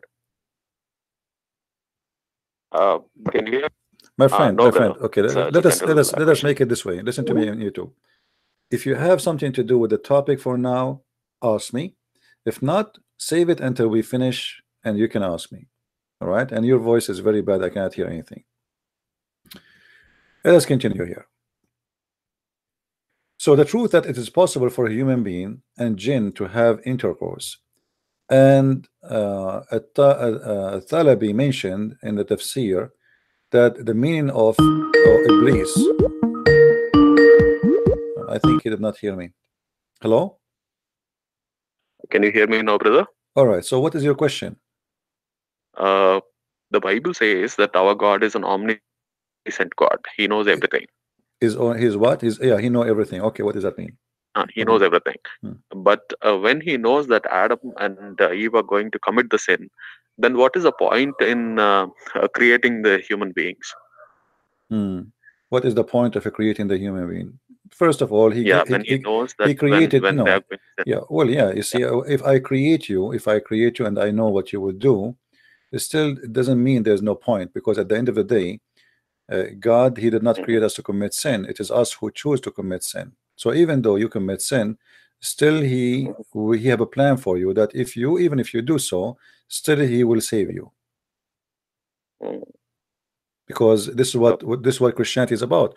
That okay, God, he knows that you are a sinner, and God, you know that you will commit sin, but God did not create you to commit sin, but you choose to do so. No problem. But then still you are not done. God, because he loves you, he give a chance for those who like to be saved to be with him, even though they are committing sin, and they commit sin before. If they repent and they accepted the Messiah, they are welcome to be forgiven and to be in his kingdom again.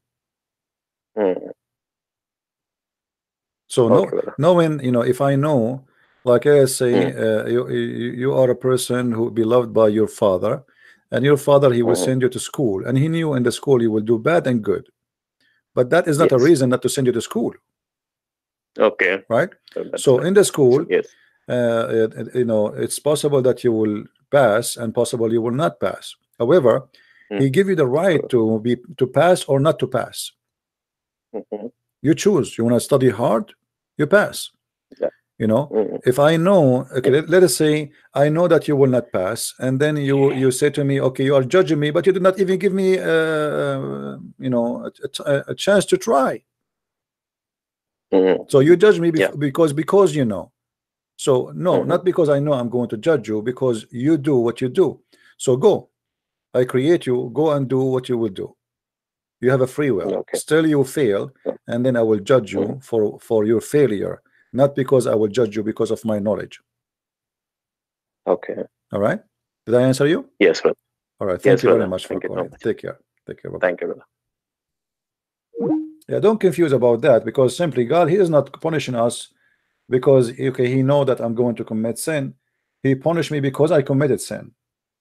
If God, he punished me because of his knowledge, that is not even fair, but even if you commit sin, still you get your chance to be forgiven and to come back to the Lord. We go back here. It was narrated by Mujahid, when a man has intercourse with his wife and he does not name Allah, the jinn calls around his altar and has intercourse along with him.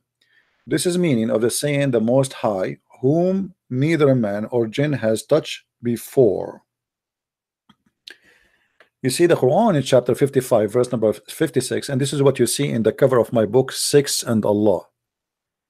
In the book 6 and Allah, you will see in the cover, I choose a verse where it says, it doesn't say really, it doesn't say that no genie did touch them. It says no genie did have intercourse and broke their hymen inside the vagina. It doesn't say touch them. Where is the word touch them? What touched them?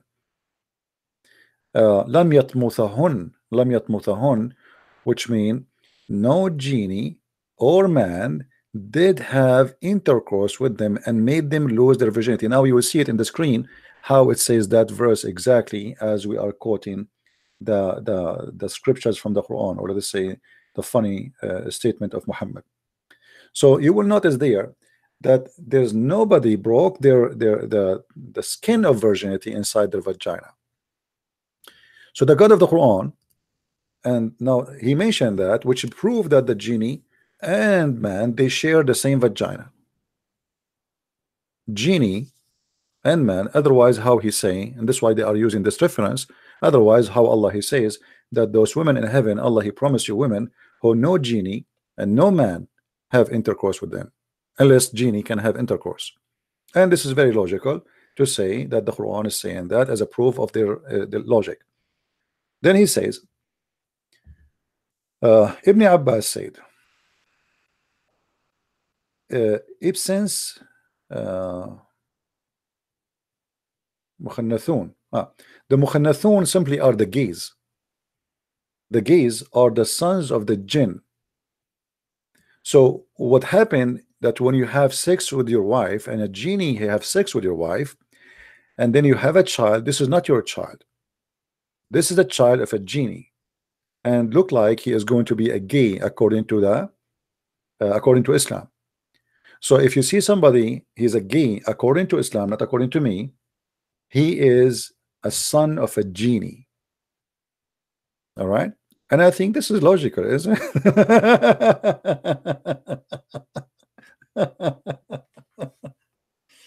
Oh boy.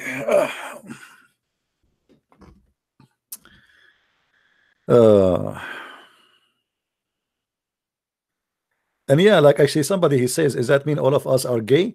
Because according to this, if we don't say the name of Allah when we have intercourse, and your father and my father did not say the name of Allah before they have intercourse, that means all of us are gays. But we are not. Oh boy.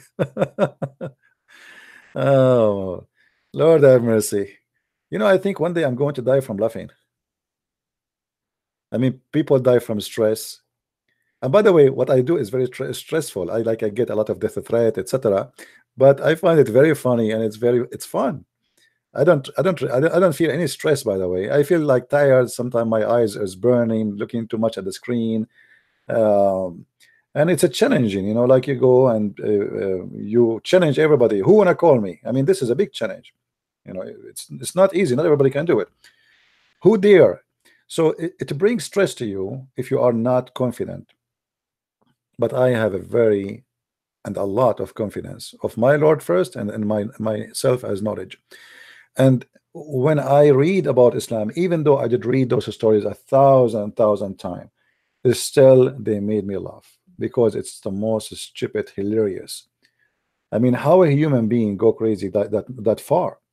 You see, I don't think donkeys they have such a thing in their books, if they have books. I mean, this is really beyond stupidity. So the gays are the sons of the genies?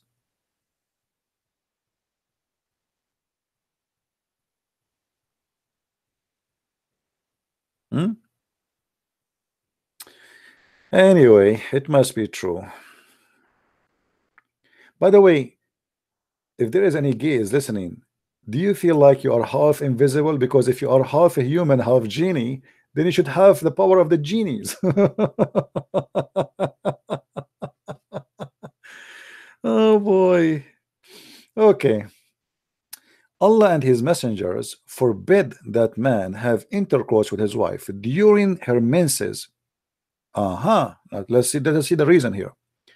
When he does, Shaitan is there before him, and then she may get pregnant and will give a birth to a gay. Mukhannathun. Mukhannathun in Arabic here, this is mean gays. So the reason the Prophet, he forbid you from having sex with your wife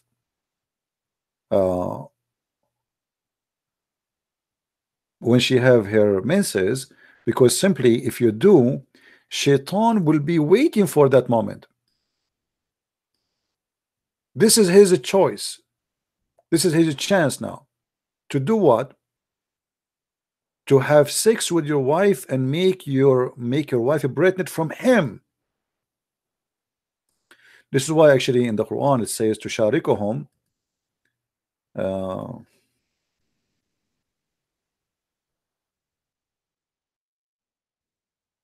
that Shaitan is going to share with you, chapter 17 verse number 64, he is going to share with mankind their money and their kids. Do you see it? Mislead any of them you may with your voice, attack them with your cavalry and soldiers on feet, share their wealth and children's with them. If you go and read the interpretation, they say this is what it's about. Shaitan, he sleep with your wife when you are having sex with her if you are not being a good believer, and then Shaitan, he will make your wife pregnant from him.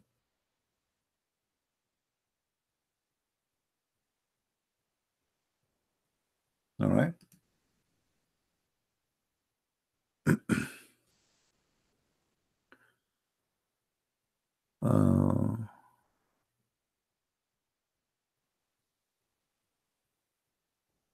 We can respond to him. What? A guy want to debate me?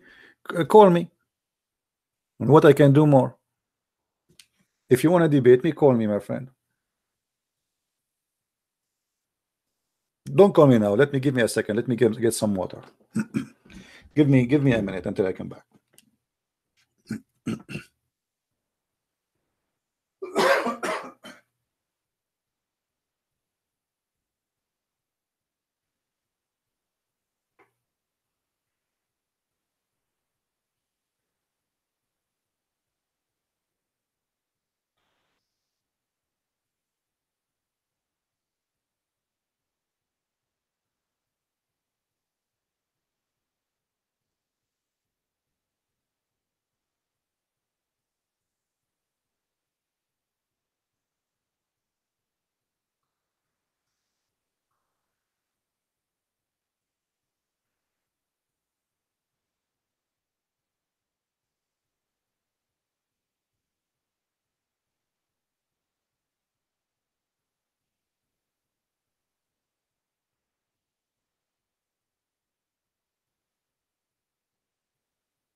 All right. You can call me, my friend, if you want.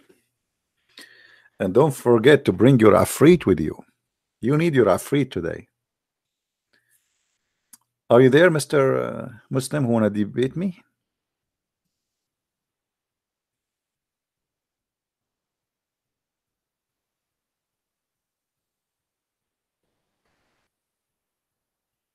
All right.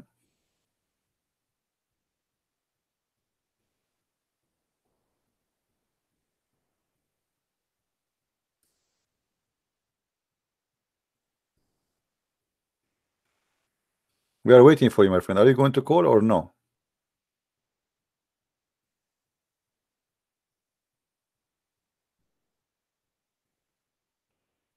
Okay, obviously he's not serious. So as you see here, this is where it's coming. They believe that Shaitan he share with you. And by the way, we showed you before that Shaitan, when Allah he kicked out Shaitan from heaven, he kicked only one Shaitan. So the Muslims, how the Muslims today, they believe that there's shayateen, which means Satans. The Muslims do not believe in one Satan, they believe in Satans. So the big Satan, his name is Iblis, and obviously this is something taken from other belief. So there was a question about how Iblis, if he is the one who was kicked out of heaven, have children after that. Did he have a wife? Can he have sex? The answer, the Muslims, they came with the answer that Allah, when he created Shaitan, he created for him a penis in the right side of his leg and a vagina in the left leg. Let me show you the reference.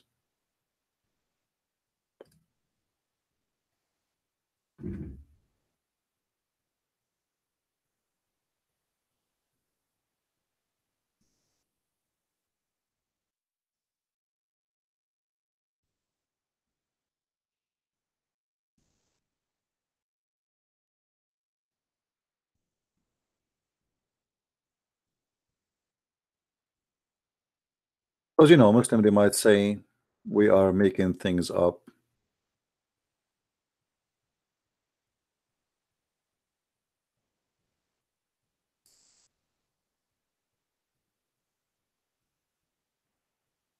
You know them.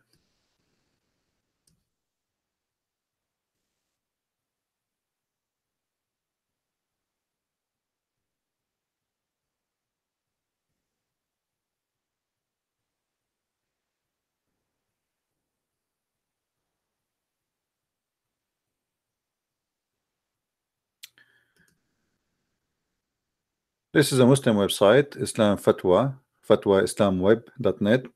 It says here, Hal li Iblis. Actually, let us see if we can translate. Give me a second. If we can use Google translation, which will make it easier for us.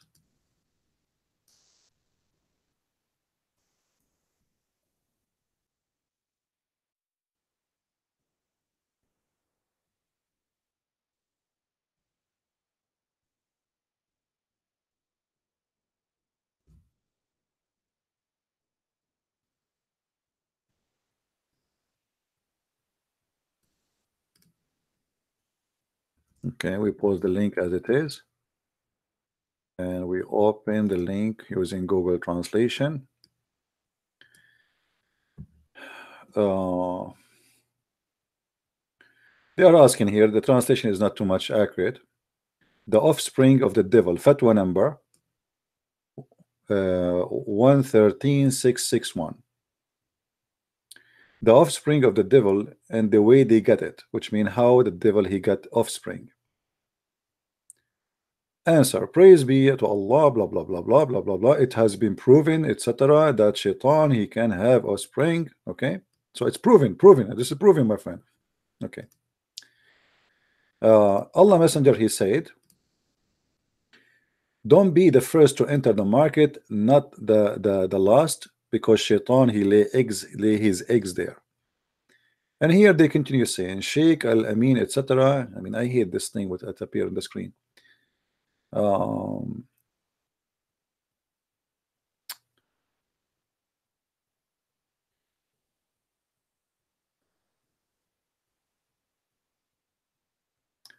Allah created for him a right male in his right thigh.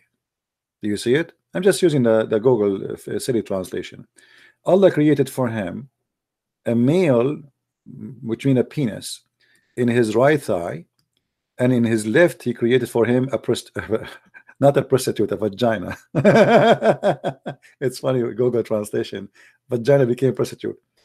So he would do this with that, and then he will lay down 10 eggs every day, and from every egg there is 70 shaitan and shaitana devil come every day. All right, so as you see, this is what the Muslims believe, that shaitan, the first shaitan, Iblis, he was created with a penis in the right leg and a vagina in the left leg. So when you want to have sex with himself, he just shake his legs. I mean, how lucky you are, man.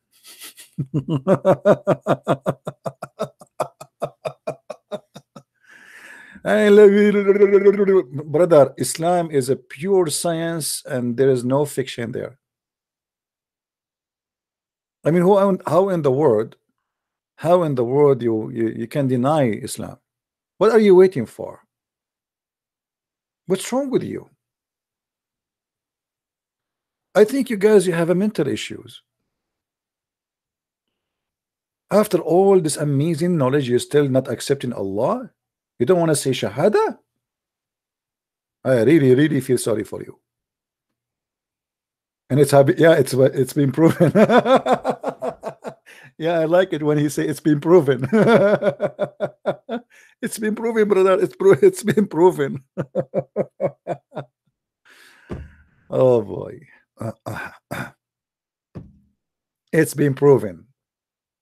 It is been proven.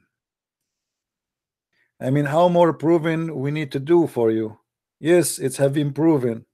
Do you see it in the beginning? It's have been proven.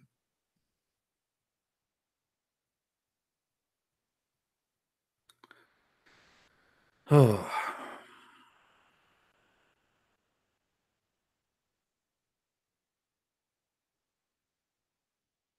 No comment. No comment.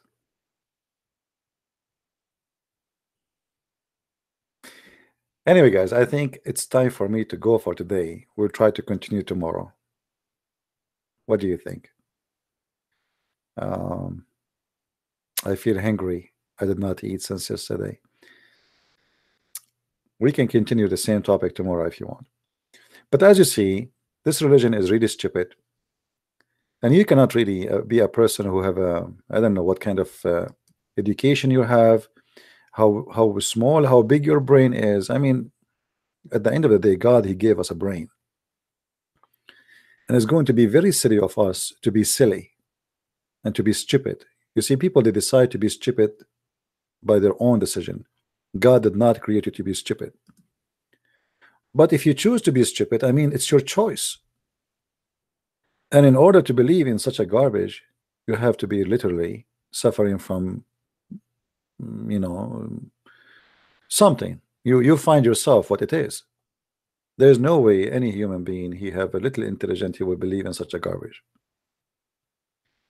You believe in it, it's your fault, not my fault. I did my part. I'm showing you the knowledge, which maybe it's going to take you tons of years if you want to study by yourself to find it, to connect the dots, to put all the information together. I'm showing it to you easy.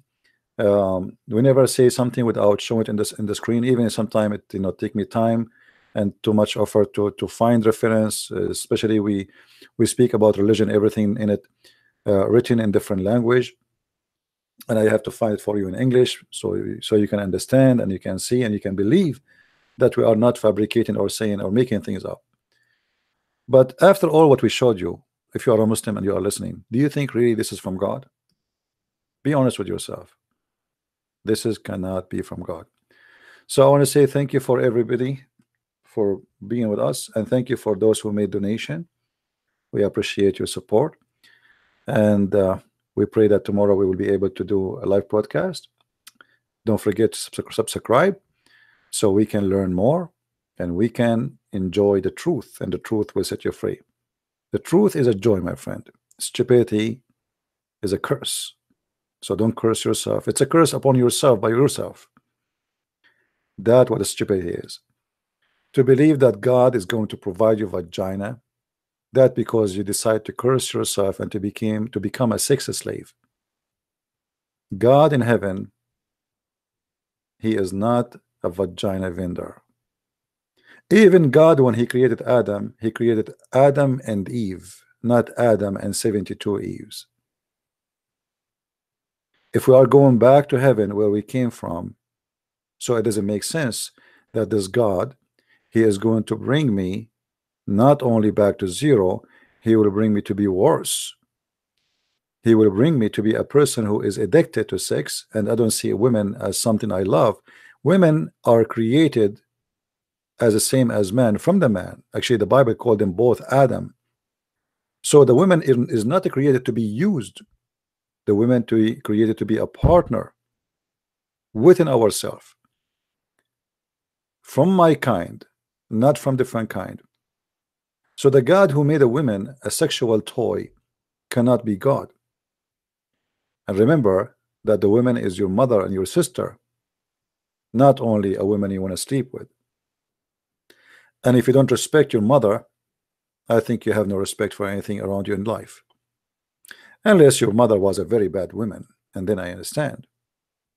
But that is not what we are talking about. I want to say thank you again. May the Lord bless you. And until we see you soon again, Christ is Lord, Islam is false. And this is a Christian Prince with you saying good night. Bye-bye.